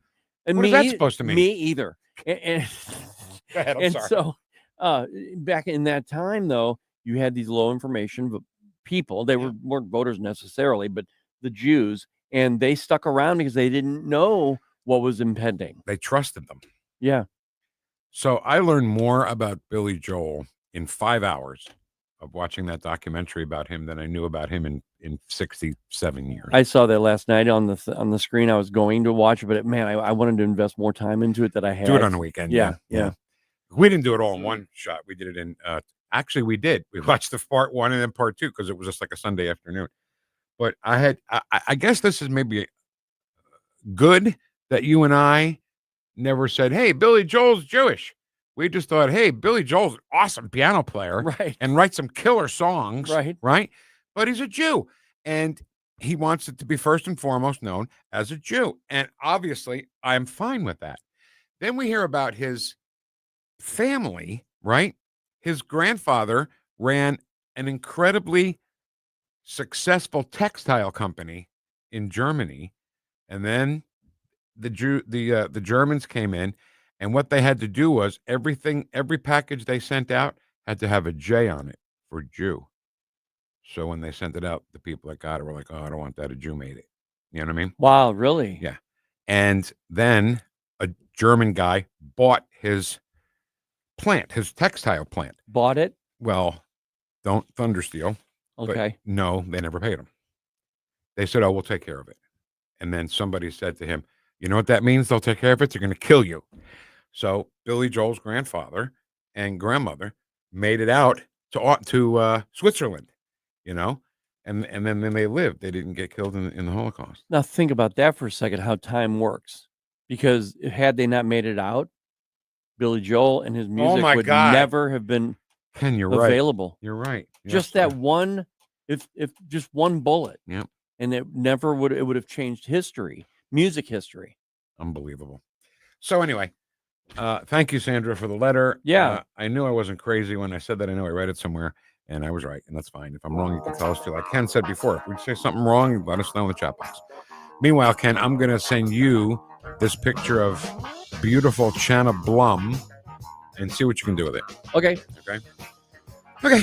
Jack Spencer from the Heritage Foundation. We were talking to Rob Bluey about something. I don't remember what it was. He goes, "Oh, you should talk to Jack Spencer about that." So Ken made that happen. That's next on 101.9 and 94.1 News Talk STL. Sorry, Stevie. Welcome home. Soldiers, keep on roaring.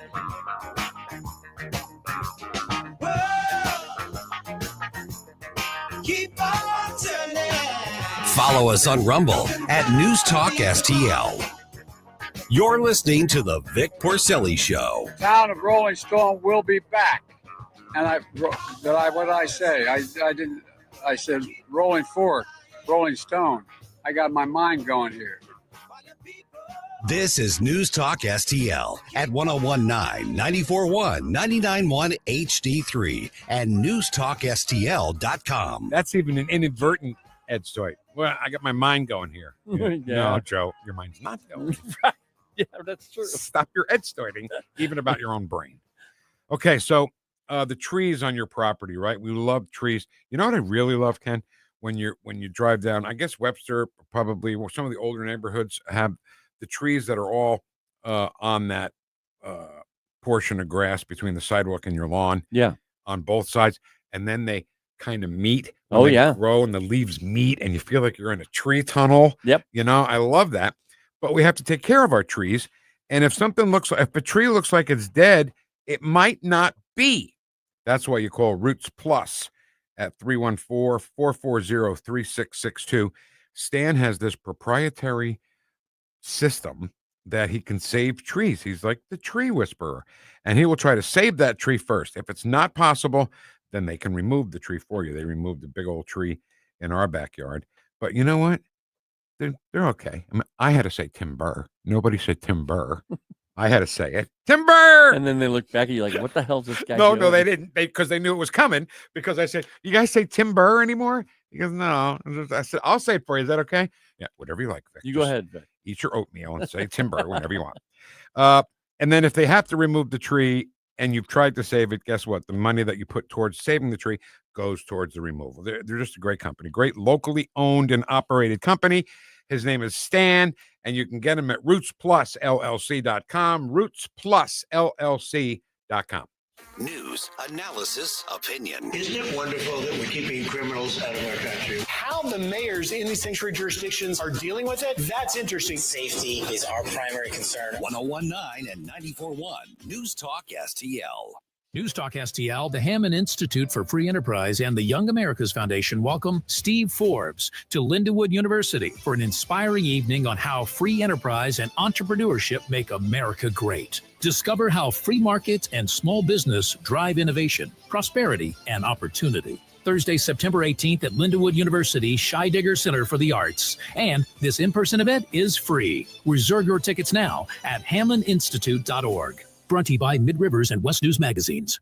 If you're considering an annuity as part of your retirement plan, we need to talk. Hi, I'm Bob Stockdale, Senior Vice President Investments with the ClearPath Wealth Management Group at Stifel, and host of On the Money Saturday mornings at 9 on News Talk STL 1019. Annuities can be a useful tool for some retirement investors, but not all annuities are created equal. Every week, we meet clients who own complex annuities that don't suit their needs and, in some cases, actively undermine their retirement plan. Before you purchase an annuity, get a second opinion from the ClearPath Wealth Management Group at Stifel. Requesting a consultation is free of charge. To request a free consultation, contact us at clearpathinvesting.com. That's clearpathinvesting.com, or call us at 636-695-2650. That's clearpathinvesting.com or 636-695-2650. Stifel Nicholas and Company Incorporated, member NYSE and SIPC.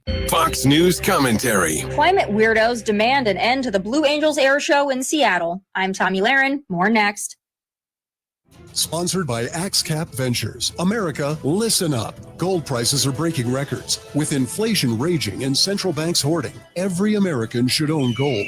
And like President Trump said, whoever holds the gold makes the rules. AxeCap Ventures owns one of Nevada's largest undeveloped gold deposits and trades for pennies on the dollar. This could be your way to ride the gold boom. AxeCap trades under GARLF on the OTC. Visit axecapventures.ca today. Climate activists ruin everything. They're very selective in the environmental causes they choose to target. Here's a real dumb one. Seattle climate activists, dubbed the Air Show Climate Action Coalition, are demanding an end to the U.S. Navy's iconic Blue Angels Air Show. They claim the jets pollute the environment, and they even erected a billboard that reads, "Say no to the Blue Angels." The Blue Angels are an elite team of sailors and Marines who demonstrate the power and pride of U.S. military aviation, so it's no wonder some weirdos in deep blue Seattle take issue. Sure, they say it's about climate change, but I'm sure their disdain for patriotism has something to do with it. But I find it odd these supposed climate activists don't take the same issue or display the same passion about the rampant and daily pollution in downtown Seattle that consists of, but is not limited to, needles, human feces, litter, and sprawling homeless encampments. I guess all that stuff is just Mother Nature. I'm Tommy Lahren, and you can watch my show, Tommy Lahren is Fearless, at Outkick.com. This hour, The Vic Porcelli Show, brought to you by Proctor Drapery Blinds and Shutters. Proctor, spelled like doctor. ProctorDrapery.com.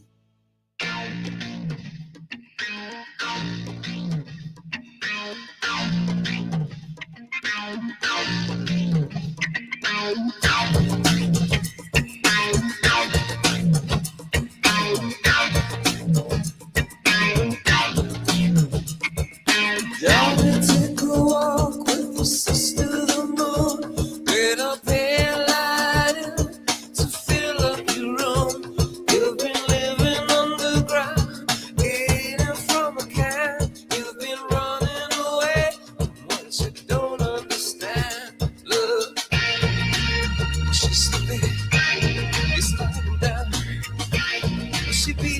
Talk lines are open now at 314-912-1019.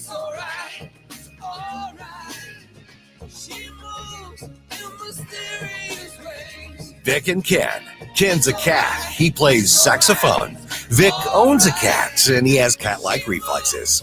The Vic Porcelli Show on 101.9 and 94.1 News Talk STL. Yeah, I'm not a musician, but I'll tell you what. My cat-like reflexes has saved my life more than once on the roads. That's all I'm saying. That's right. You doubt that? No, not at all. All right, our next guest, Jack Spencer, Senior Research Fellow for Energy and Environmental Policy. Not yet. Oh, I thought. Okay, I'm sorry. Let me talk about something else then. Hey, Saturday night, 6 to 9, JC's Wayback Machine, and he plays some songs that maybe you heard long ago on St. Louis radio, but now you don't. Why? I don't know. I can't figure it out. JC can't figure it out. But he plays all those songs that we used to hear and don't get to hear anymore. Plus, always A-list interviews. He had Linda Ronstadt on last week, and he's got some great interviews and old bits from the old JC Morning Show. Saturday night, 6 to 9, brought to you by Weber Automotive Group. Okay, Jack Spencer, Senior Research Fellow for Energy and Environmental Policy, Center for Energy, Climate, and Environment at the Heritage Foundation. Jack, thank you so much for being with us. How are you? Very good. Thanks for having me. We were talking to Rob Bluey on Monday, and we were talking about this topic, and he was like, oh, got to talk to Jack Spencer. I was like, oh, okay, let's talk to Jack Spencer. So that's why we have you on. You can thank Rob Bluey we can thank Rob Bluey for that. All right. So talking about energy, when Donald Trump was president the first time, the price of gas at my friend Ken's local gas station, the Circle K in Afton, was $1.81. The strategic reserve was packed at maximum. And then the money he was going to make from that was going to go towards reducing the debt. Somehow the Democrats think that was a bad idea. Yeah, I mean, one of the things that we're blessed with here in the United States is abundant energy resources. That's gas and oil, coal, uranium, all of it. We have it on what Trump's policy is about, was about, and is again about, is about ensuring that American families and businesses have access to that energy. Whenever you have energy flowing, prices go down. It's about supply and demand. But the Democrats are the ones that say they want to lower prices on everything. They want to be the big heroes. And their plan makes prices go up, and the energy, not just energy efficient, but energy dominant plan is really what makes it good for the consumer. Yeah, I mean, what the Democrats have done is create a energy scarcity. They have put limits on the amount of production we can do. They put regulations that dictate how we use energy, what energy we can use. These are all market distortions that, by definition, will increase energy prices, and they do that purposefully so that their preferred energy sources, things like wind and solar that cost more, can therefore be competitive. Solar and wind, so much more expensive, I think. Am I right there? They are more expensive, and you'll hear folks say that the wind's free, the sun's free, so it's cheaper. The truth of the matter is, though, that those things only work when the wind is blowing or the sun's shining, and you need other energy sources to back them up. So to use those energy sources, to put them on the grid, is costly, because not only are those sources expensive to build and to maintain, but you need the backup power to provide power when they're not in use. And all that has to be included in the price, including new transmission lines, all of that stuff. And for just real quick, for those who think that it's affordable, one need ask no more than why do they continue to need subsidies for it? If they didn't need, if it was so affordable, they wouldn't need subsidies. That's so brilliant and so easy. So the wind thing, right? On the East Coast, I'm originally from New Jersey, the Jersey Shore is beautiful and the beach and everything. And back when I lived there, it was save the whales. And now the wind things are killing the whales. They're like, screw the whales. I mean, how do they get away with just changing, ideas like that? Well, I don't know. I can't answer that question because, whether it's global cooling, then warming, right. no country has not that I care about reducing CO2, but no country has reduced CO2 more than the United States because of the use of natural gas. Yet they don't want to use natural gas. So I can't explain the irrationality of the left's perspective on energy issues for sure. Well, here's a screenplay that we can write, and you can feel free to write this. It's complimentary with the price of your radio. The horror, it's a horror movie, and they say reduce all the CO2, and then they kill all the trees and they cut down all the trees, and then they forget that we got the oxygen from the trees and everybody dies. It's really easy story. Right. And isn't it true, Jack? Thank you. Isn't it true that you need coal to run the EV charging things? We need coal to run everything. Coal is an awesome energy source. It's affordable, and you know what else that people don't realize because of the left's lies? It's also clean. Putting aside the CO2 piece of it, the United States has enjoyed decreasing air pollutants for decades. The real stuff, the ozone and the particulate matter and the SOx and NOx, all of these things that we're told poisons us have all been going down dramatically while we're using coal. Coal is a clean energy source, just like natural gas and nuclear. All of them, and one need look no further than outside many of our windows to understand that the United States has been able to pursue both environmental cleanliness and economic prosperity. People want clean environments. They will choose a clean environment. So we don't need the government to get involved in all this.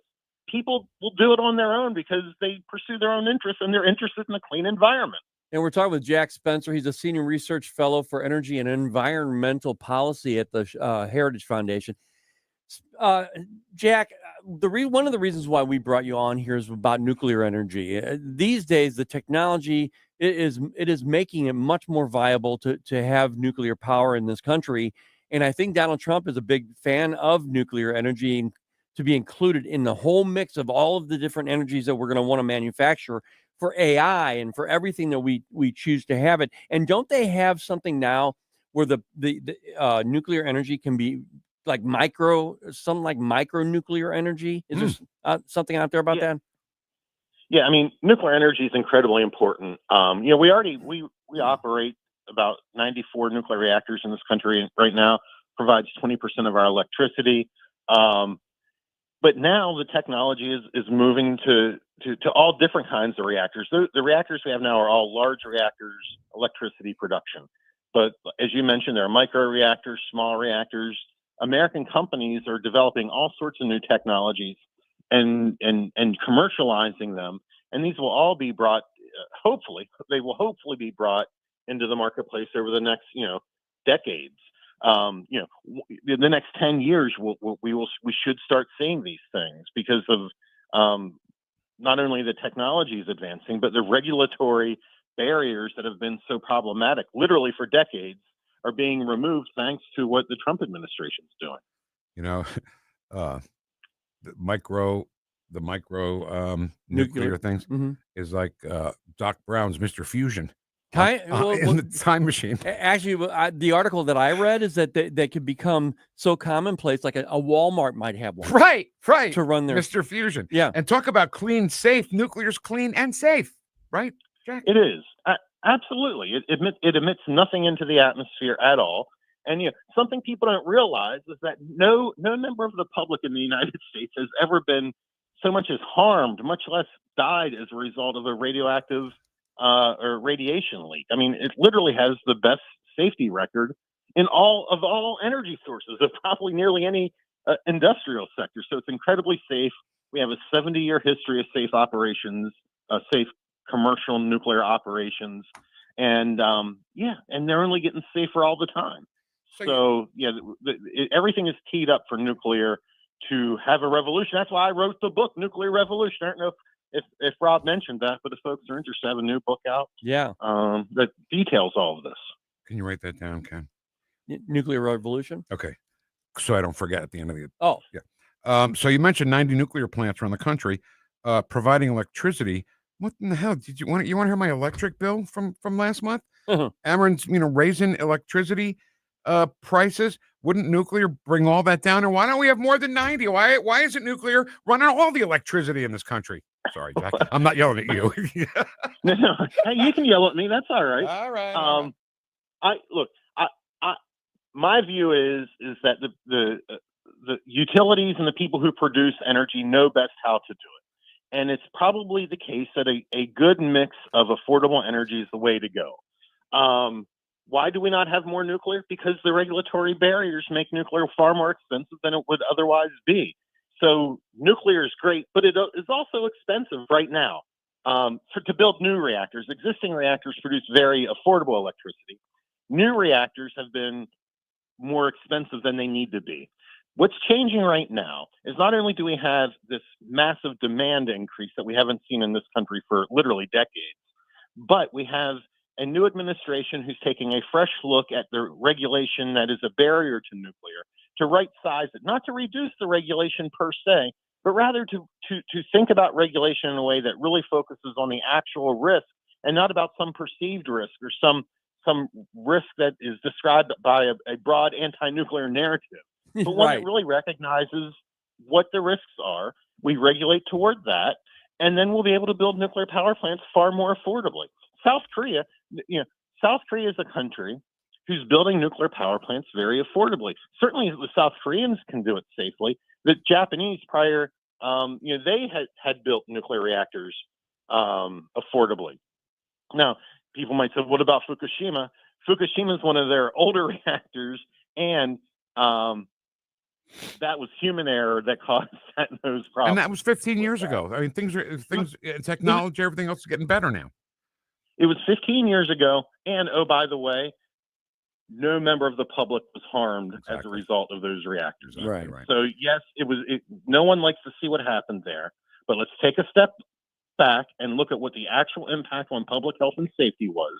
And no member of the public was injured or sickened or anything as a result of those accidents. All right, maybe we'll get there. Nuclear Revolution, Powering the Next Generation is the name of Jack's book. Jack Spencer from the Heritage Foundation. Thank you so much for your time. I think it was a good recommendation from Rob Bluey to get you, so we appreciate you. Well, thank you for having me. You guys have a good day. You too. Take care, Jack. Hey, it's nothing we haven't talked about. Nothing we haven't talked about. No, but it's so important right now. Did you know there were 90 nuclear reactors providing electricity in this country? I read that, yeah. Well, what the hell? Where's the rest of the country? Right. No, that's the reason why I kept bringing it up. It's I know you do. We need more. I know you do. Okay. So that's 2 hours of the 3-hour tour. When we get back, we're going to talk to Mark Harder and Vic for Vets. We'll honor another veteran coming up at 11:05 on 101.9 and 94.1 News Talk STL. Welcome home. Woosh, woosh. Hey there, Tim Jones here. When life changes, you need someone you can trust. That's Todd Sivia. At Sivia Law, they're dedicated to helping you through all of life's transitions, specializing in estate planning and elder law. With 7 convenient locations in the area, expert guidance is always close by. Call 833-995-WILL, 833-995-WILL, or visit CiviaLaw.com. Don't forget, first 10 people that tell them Tim Jones sent me get a free $300 strategy session. Civia Law, helping you protect what matters most. Planning your next adventure? Head to Landell EE Clothing Store in Wentzville and gear up for less. Whether you're hitting the beach or the slopes, we've got you covered at prices that won't break the bank. Find us at 12680 Veterans Memorial Parkway, just west of Highway A off I-70. We're open Tuesday through Saturday, 10 a.m. to 6 p.m. Landell EE, where adventure meets affordability. Stop by today and discover the bargains waiting for you. Jamie Allman here for O'Fallon Family Floors. Experience the passion. Oh, yeah. You can go in and see the best variety, the best pricing, the best quality, the best personalized service right there off of Highway K in O'Fallon, or you can have the store come to you. Oh, yeah. Brian and his team take great pride in running a fantastic flooring outlet, and you can get their 5-star ratings right there on Google. Just check it out. It's O'Fallon Family Floors, O'FallonFamilyFloors.com. Remember those magical moments in Mom's kitchen? The heavenly aroma of fresh baked cookies? At Trolley Stop Bakery in Chesterfield's Forum Shopping Center, our co-op of talented bakers has been perfecting that homemade magic for 4 decades. From the gooeyest cookies in town to custom pies, cobbler's, and cakes, everything's made from scratch, just like Mom and Grandma's recipes. Need that perfect corporate gift? We ship our famous cookies nationwide. The Trolley Stop Bakery, 67 Forum Shopping Center, or TrolleyStopBakery.com. Because some traditions are too sweet not to share. KLGY HD3 Clayton, K270BW Belfast, KNBS Bowling Green. This is News Talk STL at 1019, 94.1, and always streaming at NewstalkSTL.com. Breaking news this hour from townhall.com. I'm John Scott. An 8.8 magnitude earthquake struck off the eastern coast of Russia, sending a tsunami toward that country's coast and high waves across the Pacific, from Japan to Hawaii and California. Meteorologist Lisa Phillips with the National Weather Service based in L.A. tells SRN Radio what the advisories mean. An advisory is going to be a little bit lower impact. And then if they don't foresee any issues coming up, then we'll just release an information statement, kind of letting people know that we're in the all clear. Along coastal California, a tsunami advisory remains in effect from Rincon Point to the Humboldt Del Norte line. Also at townhall.com, the Senate confirmed former Trump lawyer Emil Bovee, 50 to 49, for a lifetime appointment as a federal appeals court judge Tuesday, as Republicans dismissed whistleblower complaints about his conduct at the Justice Department. He will serve as the Third U.S. Circuit Court of Appeals, which hears cases from Delaware, New Jersey, and Pennsylvania. National Weather Service meteorologist Peter Mullinex says extreme heat warnings are in effect in several areas of the country. Along the lower Mississippi Valley, so places that would include from New Orleans on north, even as far north as St. Louis. But we also have extreme heat warnings in parts of Georgia, down through northern Florida. That would even also end up including places like the Tampa Bay metro and Orlando metro areas. And the heat expected to peak in the southeast at midweek. On the economic front, the economy expanded at a surprising 3% annual pace from April through June. That's according to the Commerce Department. And the Fed will announce later today whether or not it will drop interest rates. More on these stories at townhall.com. Hi, Mike Gallagher here. As the summer heats up, so do the bills. If you're like a lot of folks, you're not selling your home anytime soon, but that equity you've built, just sitting there. That's why I trust Mike and Brian at Fellowship Home Loans. Love this place. It's in their name, their DNA. They're the team I've used personally, and they treat every client like family. Fellowship Home Loans. They know how to help you tap into your home's value wisely, whether that's a HELOC or a cash-out refi. Fellowship is a direct lender and operates with your best interest in mind. Maybe it's time to finally knock out that renovation, pay off some debt, or just add a little cushion to your retirement account. With rates still reasonable and inflation squeezing all of us, your home might be the smartest financial tool you've got right now. So if you're staying put this summer, make your home work for you. Visit my friends at Fellowship Home Loans, fellowshiphomeloans.com/Mike G, or call 800-510-MIKE, 800-510-6453. Fellowship Home Loans. Mortgage lending by the book. Nationwide Mortgage Bankers, DBA Fellowship Home Loans, Equal Housing Lender, NMLS number 819382.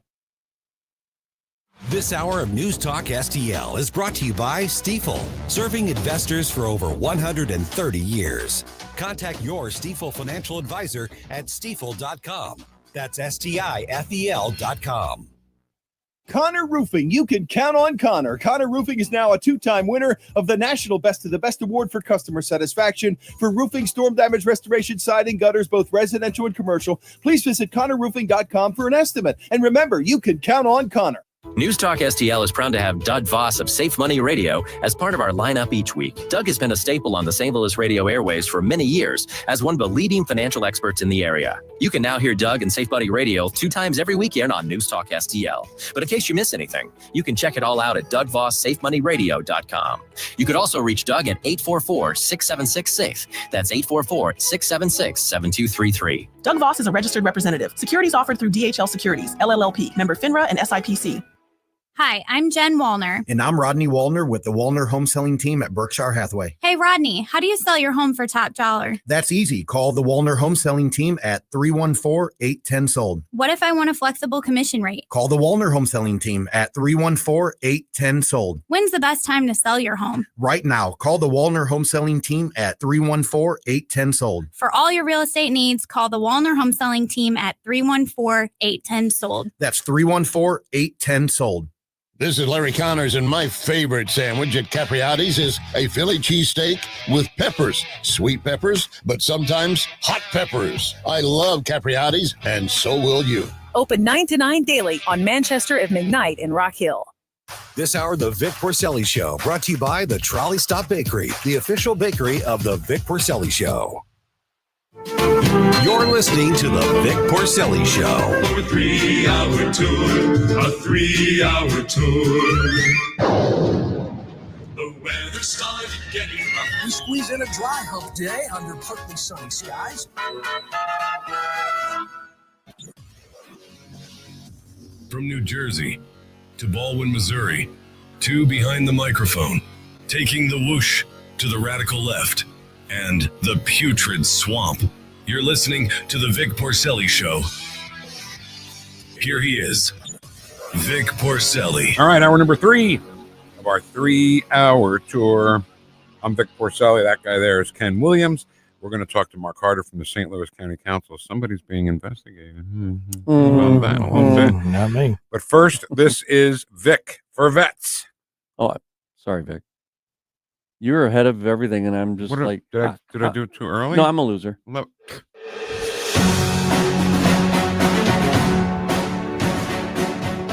A faithful listener, anonymous faithful listener. You know, I'm a big fan of humility and being humble. And that's fine. If you just want to do it that way anonymously, that's fine. But don't be afraid to let us know who you are, too. Okay? Yeah. It's okay. So a faithful listener wants us to know about James A. Ryan, a sergeant in the United States Marine Corps from August of 1991 to August of 1997. 6 years of his life. Yep. Following in his dad's and uncle's footsteps to become a Marine, he was involved in Operation Restore Hope, protecting convoys from rebels trying to steal the food from the starving Somalian people. So, and that's it. And by the way, our supporters of this Vic for Vets thing are Alamo Military Collectibles, Heroes Care, and Monocle's Pizza. But it could be that it can be that short. There's no time limit, you know. Right. If you want to tell us a very in-depth story about the veteran that you want us to talk about, no problem. Let us know. If it's a quick story like that, that's fine too. However you want to do it, but you do have to do it. And Ken, how do they do that? They can send the information to me, Ken at NewstalkSTL.com, their name, rank, their branch of service, and any story that you have. If it's short or long, it doesn't matter. And also something earlier we just got a letter. You can send your letters to the same email address, Ken at NewstalkSTL.com, and we'll make sure that the information gets on the air to everybody. Anything you want us to know about you, about your veteran, about us, Ken at NewstalkSTL.com, right? Yeah. Yeah. All right. From the county of St. Louis, crime issues, economic development. This is Mark Harder. I always expect Mark to walk in, long cape behind him. Oh, yeah. Right? Flowing. Trumpet players flowing. Well, my entourage is in the waiting room, in the green room. Yeah, that Renaissance long hair. That's right. They're drinking all our coffee is what they're doing. That's right. And donuts. All right, And Mark. donuts. Wait, where are the donuts? I don't know. They're out there. Damn it. Mark Harder, St. Louis County Councilman. How you doing? Hey, it's been a busy week, and it's only Wednesday. So somebody is getting investigated. Somebody, What happened there? I don't know, but we're finding out. So he came to the meeting last night. Sandpaper. For those that haven't been following along, we got rumors and notice that the Highway Patrol came to St. Louis County offices and to Mr. Page's home on Monday, and he admitted last night that they confiscated his cell phone, which is interesting.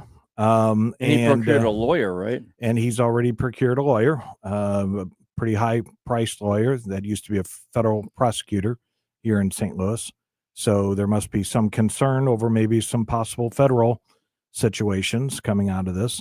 We don't know right now. I mean, his own media people are not talking to the media. The media is speculating.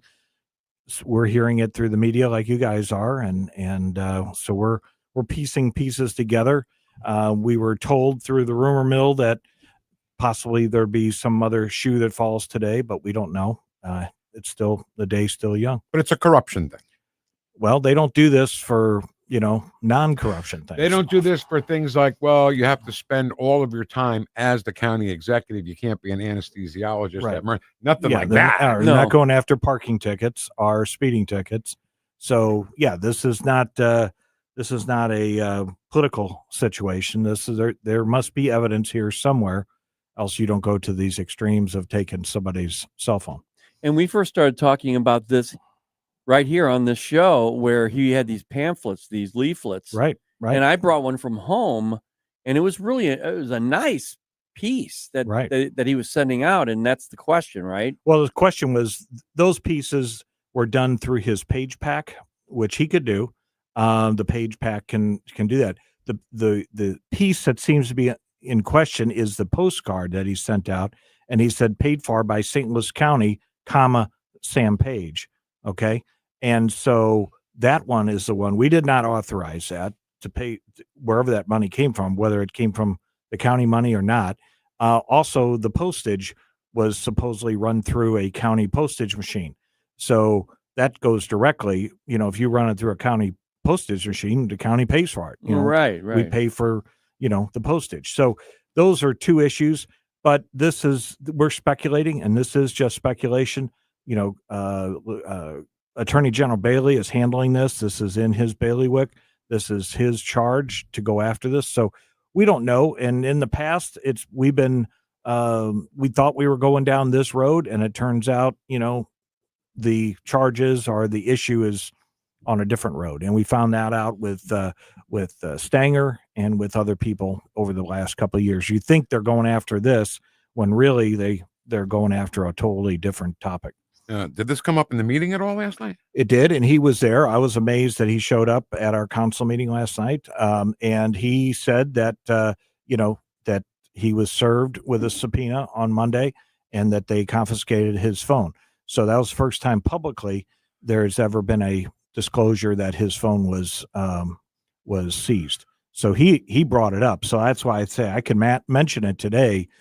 Couldn't mention it the other day because we didn't know. Right. But now he admitted it last night in a public setting. So that's why we can talk about it today.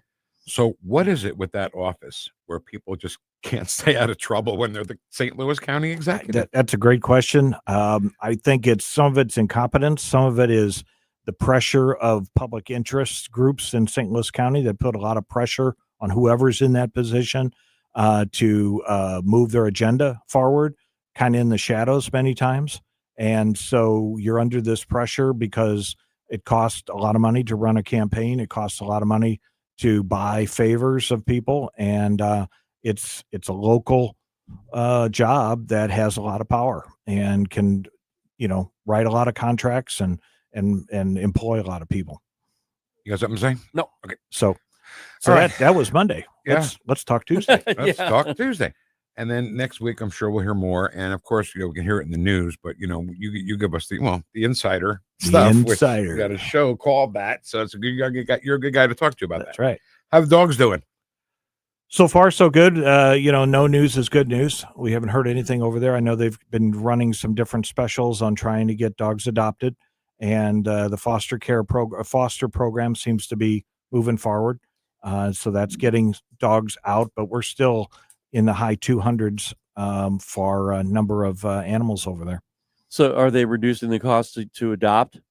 They have. They've done some things there. They've thrown in free this or free that. They're trying to make some, but so are all the other dog shelters around town. If you watch the ads, so when everybody does it, it kind of dilutes that. So, but we're still, even our regular price is cheaper to adopt a dog through St. Louis County at our regular price than it is if you go to some of the other nonprofits around town. And we had the insider on here talking about that pretty much before anyone else. But I recently saw a story on the television that was interviewing a doctor, and they were saying what we had already said. We had kind of talked about it, about the parvo and how dogs can be cured of that. It's not like a death sentence when you get it. Right. And she was saying, yeah, well, I don't understand how all 16 or however many dogs that died like that, because they didn't have to. They could have been taken they could have been fostered and taken care of until they got over that illness. Right. And some of that, we even had the vet that issued those orders saying, yeah, we could probably have treated some of these, but in his estimate, it would have been $1,000 a dog or whatever because of the drugs that are necessary and the oversight and so on. Whether that's true or not, I don't know if we'll ever know. But I know in the future we're going to have a different procedure when this happens, and there'll be another outbreak of something. Yeah. Shelters are like that. I mean, they all have parvo. I mean, they get parvo all the time, but they cure them. Right. Or that they isolate them in such a way that it doesn't spread. Right. And they can treat it and keep it under control. This got out of control. And so we'll see for the future. If this happens again, I think we will wind up closing the place, but that's just my speculation. I hope it doesn't happen again. What happens to those dogs? Well, then we hope that the nonprofits around town will absorb that inventory. All right. So a couple of things on this. Okay. And nothing about that particular shelter or anything like that. But we had a dog named Sweeney, and Sweeney had some kind of brain hemorrhage or some kind of thing. So he's gone. And we had 3 dogs. Now we only have 2 dogs, and 2 is just not enough for my wife. You got to have at least 3 dogs in the house, I guess. And if she's sitting next to me on the couch, like her couch goes this way, mine's perpendicular, and she'll send me pictures of dogs, even when we don't need a dog. When we had 3 dogs, oh, how cute! Oh, look at this dog. So I was out on a Saturday driving around, and she sends me a picture of a dog, and I said, oh, so cute. She goes, where are you? I was like, oh my God, she's with this dog right now, So she was at PetSmart, and a shelter that is a no-kill shelter. Oh God, is it Lonedale? Is there a city called Lone? There is a Lonedale. That's where the shelter is, and they bring dogs from the shelter into PetSmart. So there was Sally. Well, now she's Sally in this cage, and my wife and I were both like, "Yep, we'll take her." It was just that easy. And she's the best, man. Don't get me wrong, she's a spoiled brat, but she's great. Now that's getting a dog to keep, but fostering a dog, it can be a very short-term thing, right? Or turn into a long-term. Right. No one wants that dog. That foster parent holds on that dog a lot longer. We fostered, this is like 20 years ago or more. We fostered 2 little miniature Doberman pinschers. They were tiny little things. And our cat Gus beat the crap out of those dogs every day, but they had fun, And then eventually it was like 2 weeks. We had it for 2 weeks, and then somebody adopted them together. They adopted them together. So some great stories come out of just calling up and saying, "Hey, what can I do? How can I help?" Sure. No, there are, and we need those people that want to do that, because the dog population nationwide and the region wise is just out of control right now. And some of this they blame it on the backlash of COVID. Where people went out, they were staying home all the time. They could watch a dog more, and so they went out and got dogs. And then now they're being called back to work. They can't keep these dogs. And so they're starting to either let these dogs go or they are, they're surrendering them to shelters around the country. That's why we say, please help control the pet population. Have your pet spayed or neutered. There you go. Bob Barker. Yes. Well, Vic Porcelli now. Oh, yeah. Bob's dead. So what else? Well, that's Tuesday. Oh, well. So Tuesday. So tomorrow, last night was our meeting. And so one of the big things that I'm proud of that we were able to get passed is the legislation for the new regional police academy. And that we passed that. St. Charles passed it on Monday night at their meeting, signed off on the legislation. Franklin County passed it last Thursday night at their meeting. We did ours last night. And so all we're waiting for is Jefferson County. So if you live in Jefferson County, make sure you tell your legislators down there to pass this bill. And I think they're going to have it on their agenda on the 11th, possibly. And so once that's done, then we can form a commission that will be made up of these members, appointed members from these counties that will form the commission that will be able to just start making decisions on where to locate the police academy, how it's going to be built, how they're going to structure it, how they're going to staff it, all those kind of things. So there are a lot of decisions that need to be made going forward, but this was the major hurdle to get 4 counties to work together and to agree on this one document. And the document's about 150 pages of legalese. And we've all agreed to it at this point, and we're moving forward and waiting for Jefferson County. How can we help? Well, just encourage this. This will be part of a bigger umbrella of recruitment. The police are doing a very good, at least in St. Louis County, and other municipalities are doing a good job of recruiting. You guys have helped in that regard. And we got the largest recruit class right now in our academy. Great. Over 40 police recruits in our academy now, the current academy. That just started in June. They will graduate in December. And so if they all stays together, which usually does, we'll lose a few the first couple weeks because people get in there and the first week is kind of hell week. And so if you make it through hell week, you're probably going to stay the rest of the time. So that's a lot of physical endurance and things like that they put them through the first week, because you can't be 200 pounds overweight and be a cop. What's that supposed to mean? I didn't look Why'd at you. you look at me when you said I was looking at Ken. I'm kidding. But think about that for a second. For a while, especially during the Biden administration, and I'm not nailing it down to them, but it's true. The woke groups around the country, and especially in sanctuary cities, were saying, "Yeah, it doesn't matter how much you weigh. If you're a 4'5" woman, you can handle a 7-foot man." And that's if they want cops at all. Even if they want them, yeah. Well, I'll tell you, some of the women recruits that we've had recently, I've seen them in action.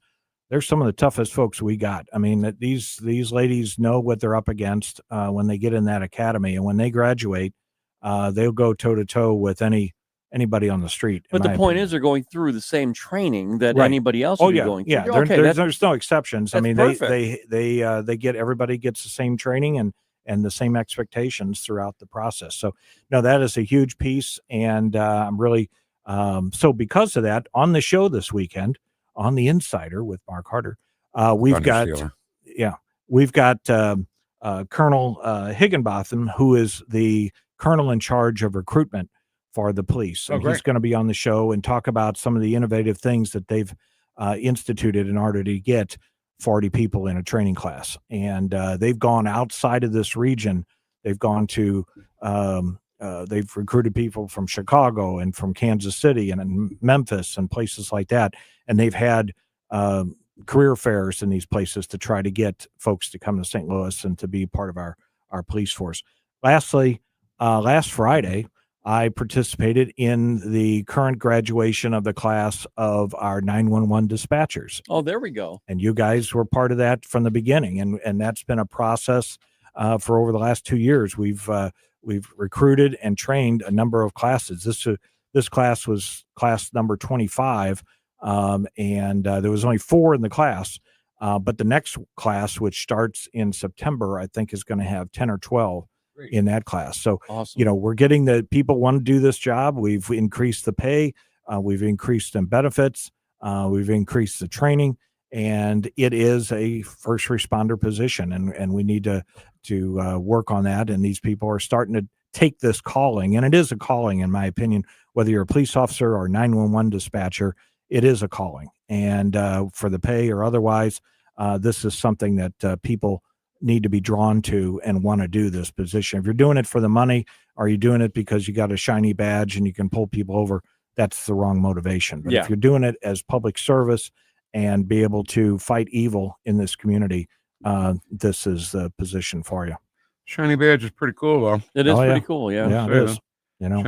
So when's the show on? What time and what day is the Insider show you're talking about? You mean my show? Yes. You mean the St. Louis County Insider with Mark Harder? Yeah. That show? Yeah. Is that the one we're talking about? I think so. Yeah, that's going to be on Sunday, as it always is, at 5 p.m. And so please tune in this week. Like I say, we've got Colonel Higginbotham with the police. We've got Merrill Hansen, who is an alderwoman out in Chesterfield and has been past a member of the Planning Commission out there, and she's got some things she want to talk about.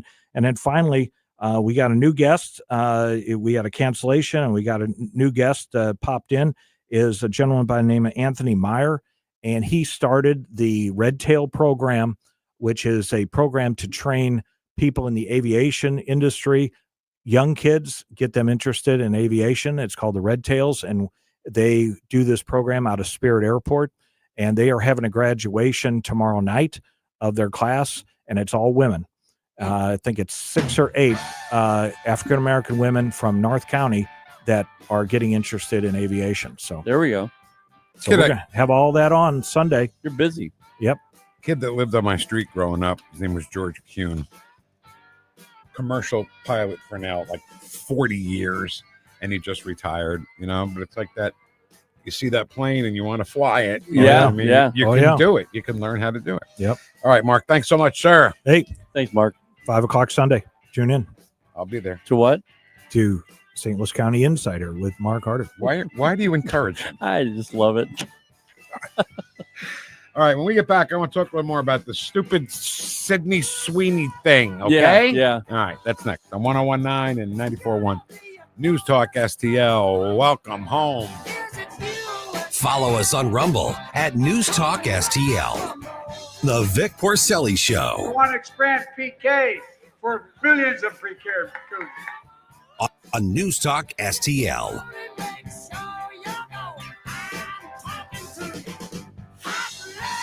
Woosh, whoosh. If you have a phone, you have a radio. Download the all-new Newstalk STL app. Love the all-new app. And listen anytime, anywhere. Hey, it's Vic Porcelli here with our great friend Chris Cooper from Serenity Wealth Management. Hi, Chris. How are you, Vic? I don't want to put anybody else down, but that when you go up and visit you at Serenity Wealth, your place looks like home. So a lot of financial advisory offices, they have, the big mahogany desk or the big marble entryways and things like that. The stock market channel on the TV when you walk in the door, right? That doesn't really drive a good conversation. Good financial guidance and advice starts with a good conversation. People are nervous. People are afraid to talk about finances, right? And so you can see a little standoffish. Well, my objective is to try to have a good casual conversation. By having those conversations about life, goals, objectives, it's what makes me understand what our financials are supposed to fund. So if somebody does want to have a good conversation, how do they do that? How do they find you? Our website is the best way to do that because you can get all the information you need, understand where we are, get a little bit more information, all that. SerenityWealthNow.com. Reach out to Chris and Stacy today at SerenityWealthNow.com. Investment advice offered through Fortis Capital Advisors, LLC. Dude, this house is perfect. Crumbs everywhere, sticky counters. I've already texted the colony. Sweet. I'll bring my 500 cousins. This will be the biggest ant rager of the summer. Wait, what's that sound? Oh, no, it's those trucks with the green wheels. Party's over, man. Party's over. This is Derek, the owner of All Solutions Pest Control. We'd love to help you out. Give us a call today at 636-486-7888 to learn more about our special $67 offer. If a pest-free home is your goal, call All Solutions Pest Control. I'm Dr. TJ, owner of the Institute of Natural Health, co-owner of Optimal Nutraceuticals, and the host of Wellness One. Wellness One is designed to cut through the nonsense and provide you common sense science-based information regarding health and wellness. On the show, we discuss topics like thyroid health, gut health, hormone optimization, and many others. Our show airs Saturdays at 10 a.m. and 2 p.m. and Sundays at 11 a.m. and 3 p.m. right here on Newstalk STL. And you can visit us at inhstl.com. That's inhstl.com. So many ways to listen to News Talk STL. Come join the conversation. All you have to do is say, Hey Alexa, play News Talk STL. Welcome to News Talk STL, conservative talk radio for St. Louis.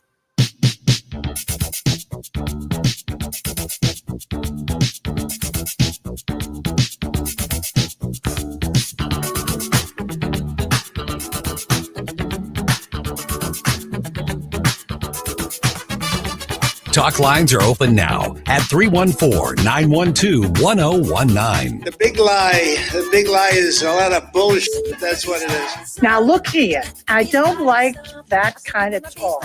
Now just stop it. It upsets me. On News Talk STL.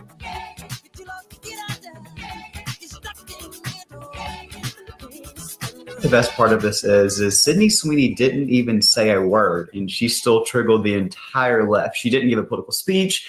She didn't put on a MAGA hat. She didn't attend a Trump rally.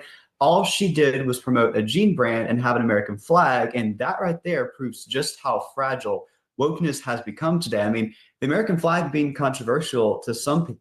I mean, to some people, flying the pride flags outside of our federal buildings is a little controversial, yet we don't have people uproar over that. It's a crazy concept to just see just how fragile and emotional they've become. And that's why they've scared off young men. They're doing this whole study, spending millions and millions of dollars at the DNC right now of how did we lose young men last election? I can tell you it's stuff like this. So first of all, not just wanting to embrace Sydney Sweeney as a campaign, but second, attacking her for being pro-American. It's an odd concept. They're also attacking her because she's hot. I mean, yeah, it's an attack on hot women in this country. You're not allowed to be hot anymore.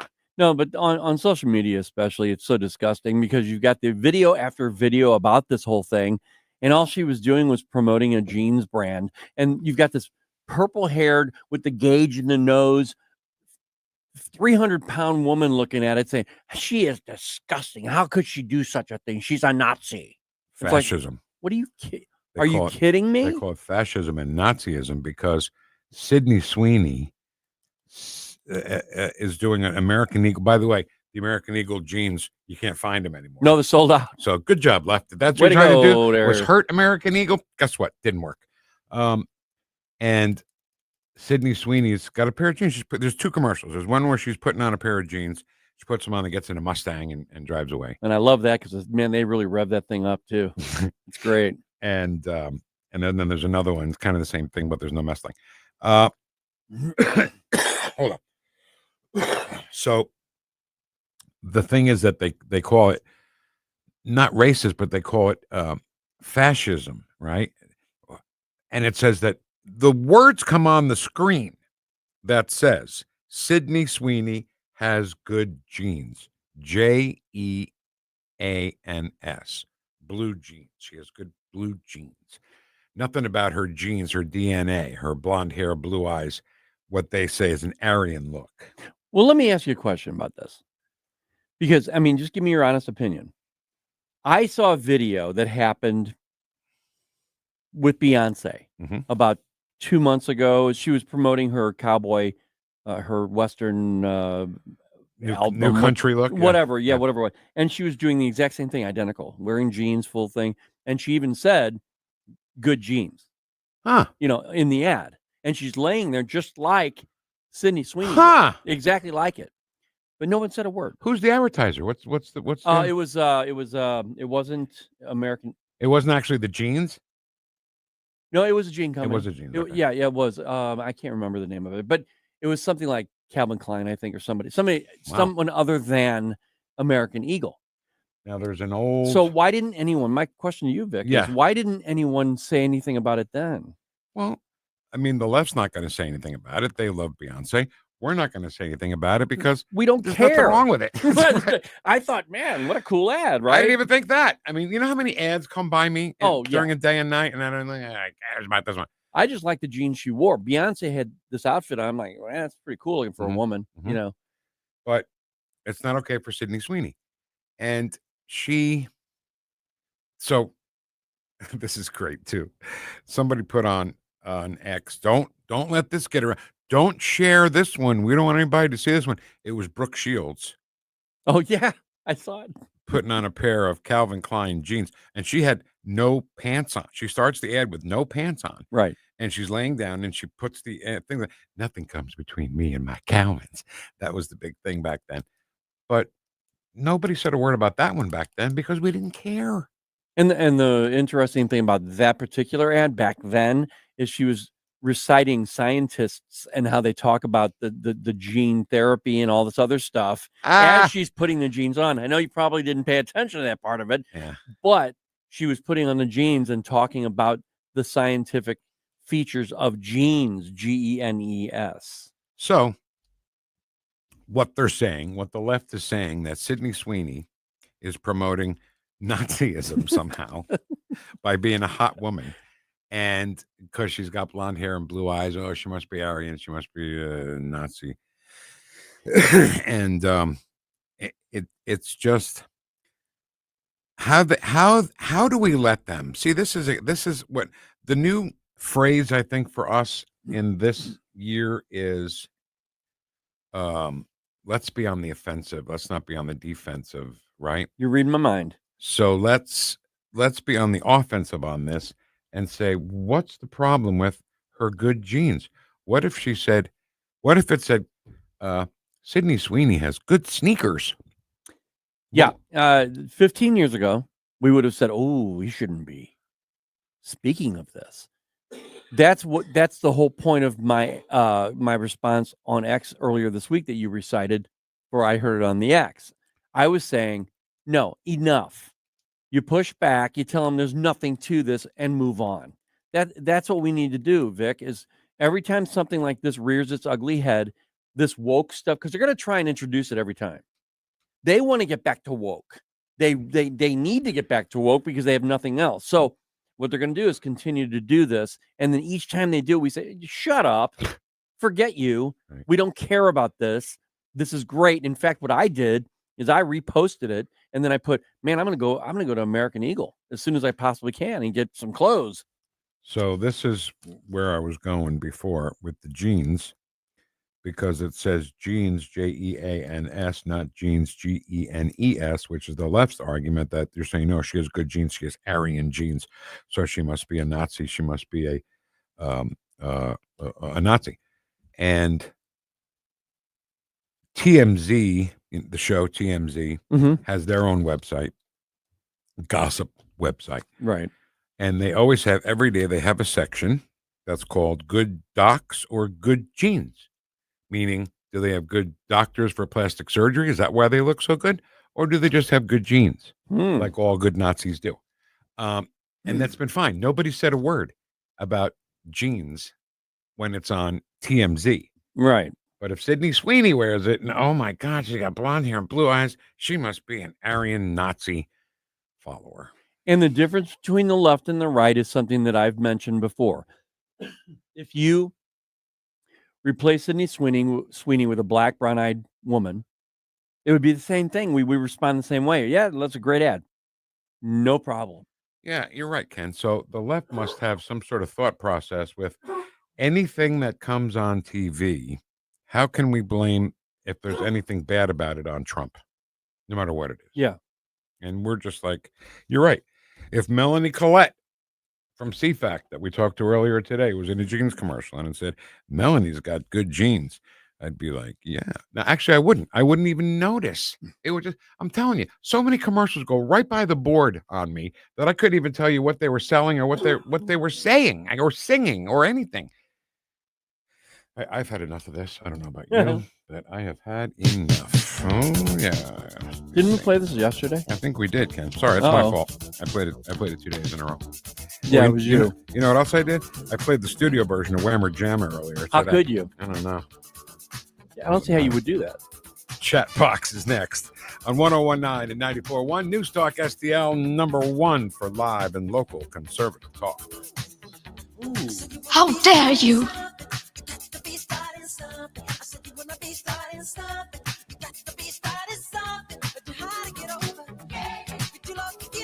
Stream the Vic Porcelli Show at NewstalkSTL. The Vic Porcelli Show.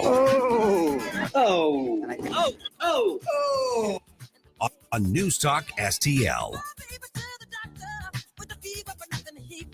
Tim Jones and Chris Arps in the afternoon. Brandon Straka of the famous walkaway movement made national headlines after he left the Democrat Party. Now he's set his sights on Mondami the Commie. Brandon joins us 5:20. Tim Jones and Chris Arps. Weekdays at 4 on Newstalk STL. Want to hear the best kept secret in St. Louis? Staff's Pizza. We're not afraid to compare squares. According to our customers, we have the best St. Louis style pizza anywhere, and we can't disagree. Dine in, pick up, or delivery in St. Peters, St. Charles, Lake St. Louis on Pond Fort Trail, and the original Stefanita's in O'Fallon on Veterans Memorial Parkway. Check us out at SteffsPizza.com. Steff's Pizza. We're not afraid to compare squares. Tim Jones and Chris Arps in the afternoon. Co-host of Wake Up America on Newsmax, Mark Lauder. This is not Iraq. This is not talking about boots on the ground and changing a government. We're talking about a few bombs that only we have, and that for most likely we are the only ones that can deliver. And we're not talking about atomic weapons. We're talking about the bunker busters that can actually steal the deal. Tim Jones and Chris Arps, weekdays at 4 on News Talk STL. Concerned about the condition of your windows driving up your energy bills? I was too. It's only called STL Windows and Doors. Their Provia windows combine old world craftsmanship the professional way, the Provia way, with over 65 years of combined experience, locally owned, offering competitive pricing and personalized service that the big box companies can't match. Call today for your free in-home estimate and start saving tomorrow. 314-277-5952 or stlwindowsanddoors.com. For 3 generations, one family has ruled the road in quality asphalt paving. Ruby's King of the Road Hot Mix Asphalt Paving. Family owned and operated. We're your leading authority for driveways, lanes, and parking areas. No project is too small or too large. We cater to both residential and commercial needs with unbeatable quality at just $38 per square yard plus labor. Call 636-295-9949. 636-295-9949. Ruby's King of the Road Hot Mix Asphalt Paving. You save when we pave.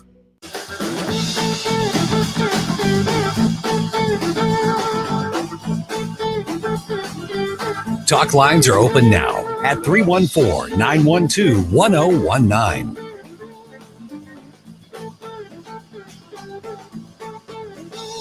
It's Secretary of State Jay Ashcroft. You're listening to the Vic Porcelli Show on News Talk STL.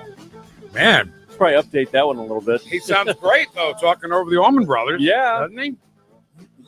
So we played this yesterday too, by the way. Did we really? Yes, we did. I remember I was singing it. Remember, slipping, man. I'm slipping. Man downstairs might that's be your right, man. yeah, I don't know. yeah. Remember all that? So thanks to Mark Carter for coming in and filling us in on something else. Hopefully we can help them with recruitment into the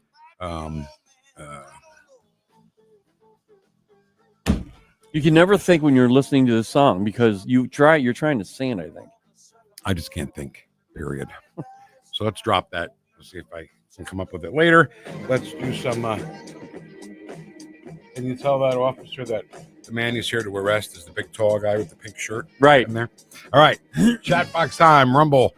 Barely Biggs. He says, first in your hearts and first in your chat box. Duke says, good morning, all freedom fighting patriot, the kids, and whoosh, whoosh, my brothers and sisters. Whoosh. Whoosh. Whoosh. Yeah. What do you keep looking at it for? I don't know. Ed says thrice. I guess that means 3 times. I don't know. I pledge allegiance to the flag of the United States of America. No fair elections. No peace. No fair tariffs. No peace. President Tariff Whisperer Trump. That's right. I love it. Good morning, all you beautiful, mega, maga, ultra patriotic, deplorable, Garbagian, degenerate, freedom fighting, God fearing, thick head weirdos. Because he's a mensch. This is Howard Cosell. Speaking of sports. Good morning, St. Louis. Ariel is not real, bro. Mermaid. Yeah. I'm sorry to have to break it to you this way. Because we said earlier in the day, we do plenty of space exploration. Yeah. Why don't we do any ocean exploration? I don't know, bro. Who are you broing? You're mocking me, aren't you? Who are you broing? You mocking me? I'm mocking you. So, do you realize that the Titanic was well more than 100 years now? It was 1912. Yeah. Now you can't even go down and get it because it would just fall apart. Right. And I guess back then, even 50 years later, maybe they didn't have the proper kind of tools to do it.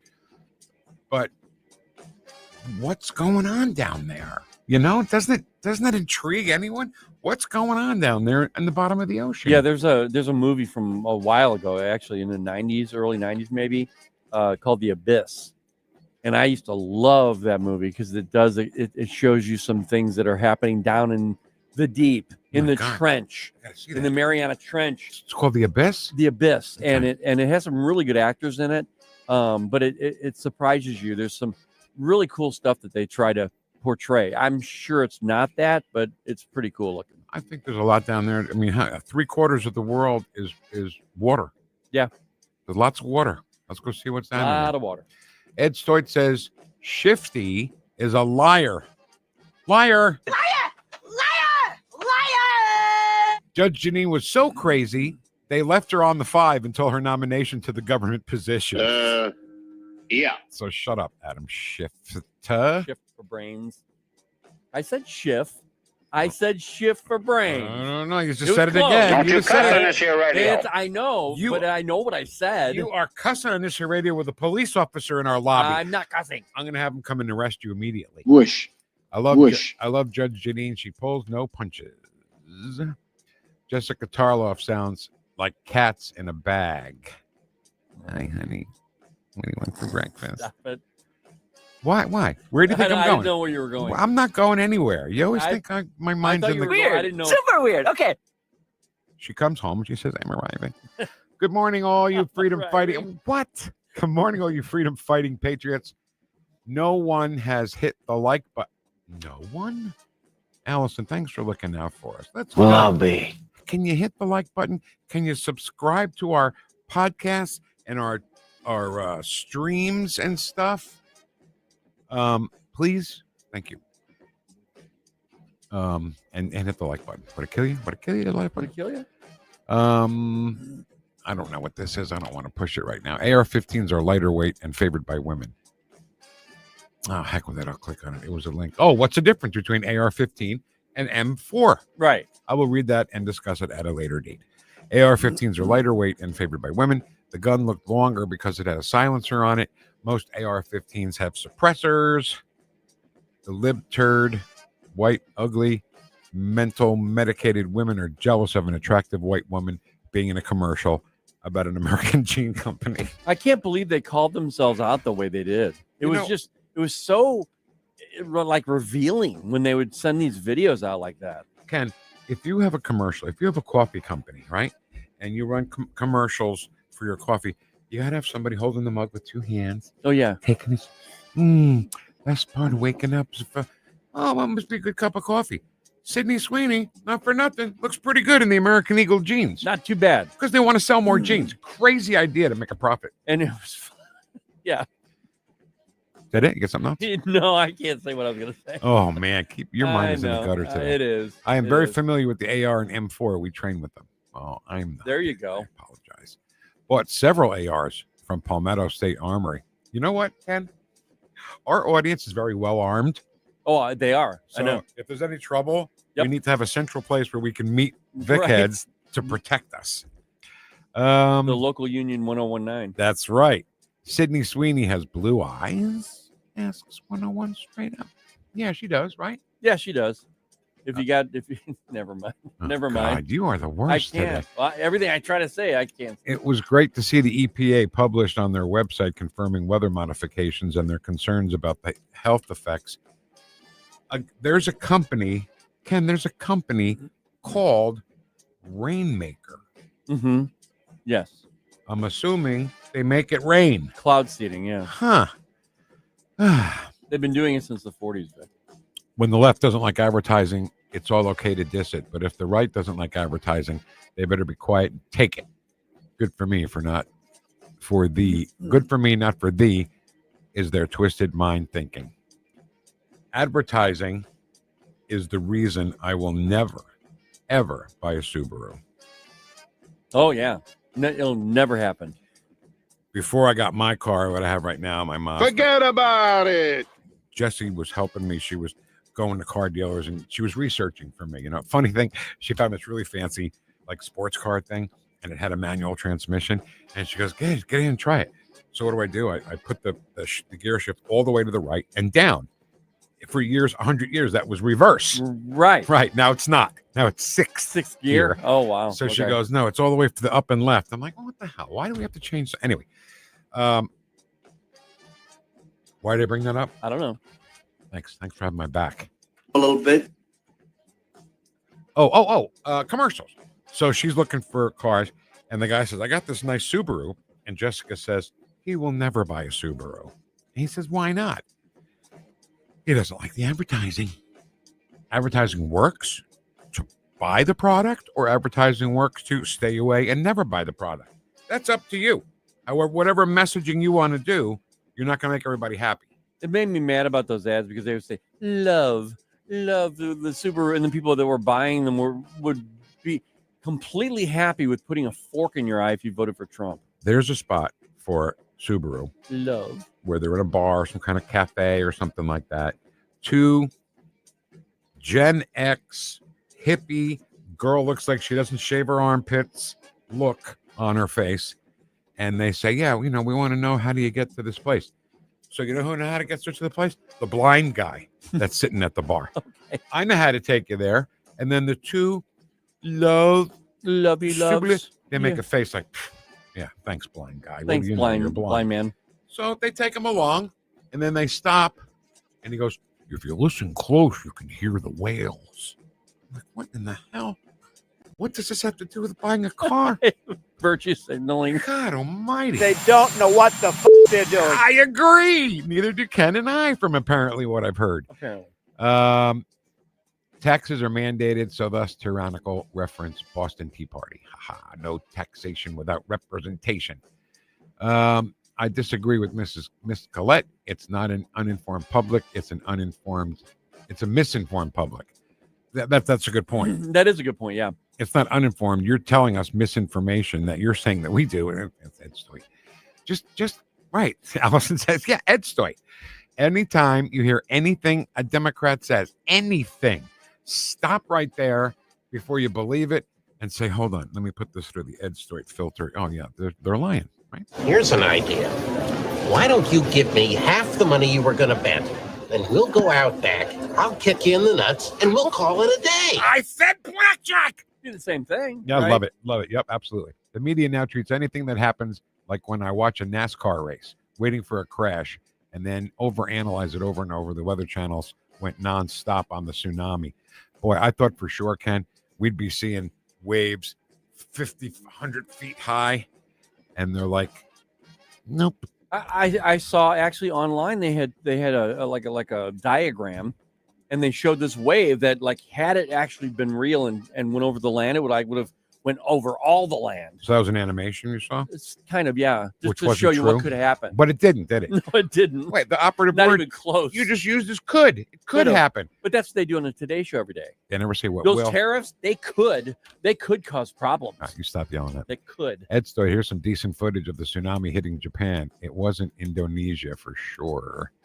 Nick Cantori, in a hurricane, I was always expecting a trash can lid or a piece of sheet metal to decapitate him on live TV.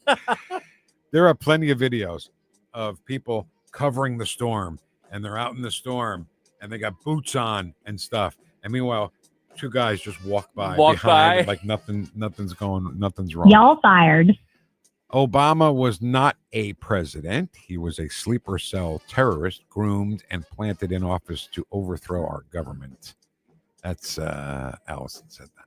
My big question is, if no one is incarcerated for all that they've done since Obama, if nothing happens to anyone, were they successful? Yes. Right.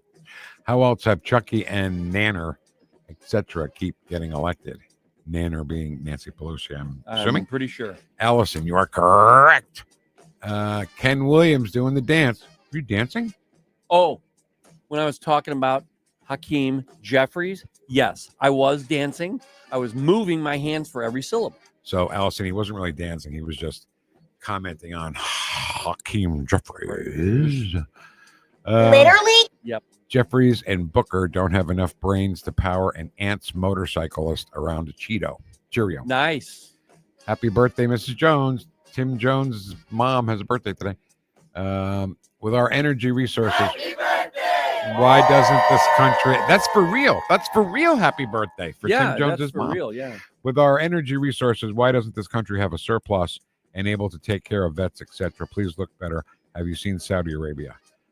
Does Saudi Arabia have a Democrat party? And its answer is no. Got to run early. Catch the end of the podcast. Vic and Ken, have a blessed day. Ed Stoit, business manager, Vic Porcelli Show, Rumble Chat Union, Local 1019. Out. Allison says, back to blue. The abyss is the best ocean in wait, there's aliens too, Ken? Yeah, oh, yeah. Well, My I God. didn't want to reveal that, but yeah. So that was a spoiler right there? Yeah, a little spoiler. Damn it. But it is good. No, you gotta see it. It's very controversial. It has to do with nuclear weaponry as well. That's in there, so yeah, it's nice. Do they explore the abyss? Oh yeah. Oh yeah. Did they find Corinne Jean-Pierre down there? No. But you get it? We used to do into the abyss. Right. Careening into the abyss. Good Wednesday morning, fam. Woosh, whoosh. Woosh, whoosh. Her speechwriter is the same speechwriter for Obama. It's blatantly obvious. Actually, it sounds like she's the one who's tripping. Jen Psaki, who they're talking about. Oh, yeah. Obama told us that before. He basically told us that we couldn't understand anything. It's too complex for us. We're not smart enough. Leave everything up to him. Yep. You must have got manure for your brains. And now look what happened. Bring back denim made of cotton and made in the USA. That's right. Correct. Wow, that was loud. Good morning, freedom fighters. Sweeney, perfect setup for a funny SNL spoof. The Sydney Sweeney thing, and SNL will probably do a spoof on it. And funny, I don't know. They used to be funny. No, I agree with it would be a perfect setup, but I don't think it'll be funny. Good afternoon, freedom fighting Vickheads. Why do they still try to talk like Obama? Why do they all sound like they're reading off the same script that Obama script writers use? Because they are. Obama speaks the same way. Happy birthday, whoever's birthday it is. Whose birthday is it? Oh, Tim Jones' mom. Yeah. Great job, guys. Thanks. Westplex. Was there a link to that Billy Joel documentary? It's just go to Max, HBO Max. You can't miss it. I was actually on HBO Max last night and found it. It's great. The Billy Joel thing is great. Happy double whoosh hump day. Whoosh, whoosh, fellow Vic heads. Love your show. Politics with humor. Keeps my blood pressure down. That's what we're here for. This is taking forever. Yeah, well, guess what? It's over, fatty, okay? We're done. Done. Get me out of here! Let's go. Tomorrow, big show happening again tomorrow because we're going to talk to Ward Clark from redstate.com at 10:05, Ken. Yeah. Because I'm sure that the waves in Alaska from that, I mean, I'm not trying to make fun of the earthquake was an 8.8. Yeah. That's huge. Right. But not the most. I thought somebody put on X yesterday that it was the biggest. It wasn't the biggest, but it was in the top 10. There were 9.1s and 9.2s. I'm like, how did anybody live through that? And I didn't want to mislead anybody by saying, because I said 9.1 is really close to 8.8, but actually in the way they measure that, 9.1 is a lot bigger than 8.8. And I knew that. A 10th on the Richter scale is huge. Like complete, yeah. So we'll talk to Ward Clark from redstate.com, and we'll talk to him about the big tsunami, and also he's talking about out-migration is killing Illinois. We've invited them all to come live in Missouri. Yeah. Right? It's a real thing, and he's highlighting it. Karen Cataline, tomorrow we have to have fun, okay? Because we did not have fun this past Monday with her because I was a great big crybaby. Well, it got pretty serious, Well, but that's the benefit of having her on twice a week. That you can mix it up. Don't understand why I can't get through some conversations, but fine. Okay. Thanks for having the record player on at night. Listen to us this morning. Make sure you have the record player on at night. And 3 martini lunch with Jamie Allman. The award-winning show. Does he have a brother? I don't know. I think he does. Okay. They're the Allman brothers. Oh, there we go. We'll see you tomorrow. Whoosh, whoosh. The Herzog Foundation is the vision of its founder, Stanley Herzog, and it exists to promote quality Christ-centered K-12 education nationwide. Hi, this is Chris Stigall with the Herzog Foundation. We offer a wide variety of resources relevant to today's families, including a free online publication called The Lion. The lion is one of God's most majestic creatures, symbolizing strength and courage. Named for its attributes, the Lion publication carries articles covering a wide range of topics facing American families and culture, especially related to the education of children. The Lion can be found online at readlion.com. That's READ lion.com. Sign up for The Lion at readlion.com and find dozens of must-read articles published every day. Visit readlion.com and subscribe for the weekly and daily digests so you never miss an article. Readlion.com. That's readlion.com. Jamie Allman here with the Allman Report. Pleased to be with Jordan Rosenblum. Google the bagel loan. That's what it's all about. Jordan, tell me about purchasing a home, brother. Purchasing a home right now, it's a tough market. You're going to see a lot of competition. On the bagel loan that we have, you're going to have no closing costs, no title fees, no appraisal fees, no lender fees. Saves an average client almost $4,000 on a transaction. Customer service, unbelievable. Text, call anytime. As I know, as a real estate agent, Google the bagel loan. Google the bagel loan, folks. NMLS number 226715. Now you can fly anywhere in the world and pay discount prices on your airline tickets. Book a flight today to London, Paris, Madrid, or anywhere else you want to go and pay a lot less guaranteed. Call the International Travel Department right now at Low Cost Airlines. 800-515-2397. 800-515-2397. That's 800-515-2397.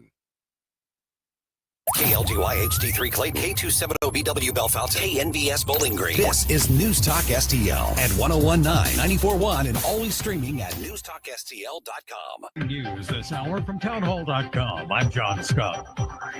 One of the world's strongest recorded earthquakes struck Russia's Far East early Wednesday, an 8.8 magnitude trembler that caused a tsunami in the northern Pacific region and prompted warnings for Alaska, Hawaii, and other coasts south toward New Zealand.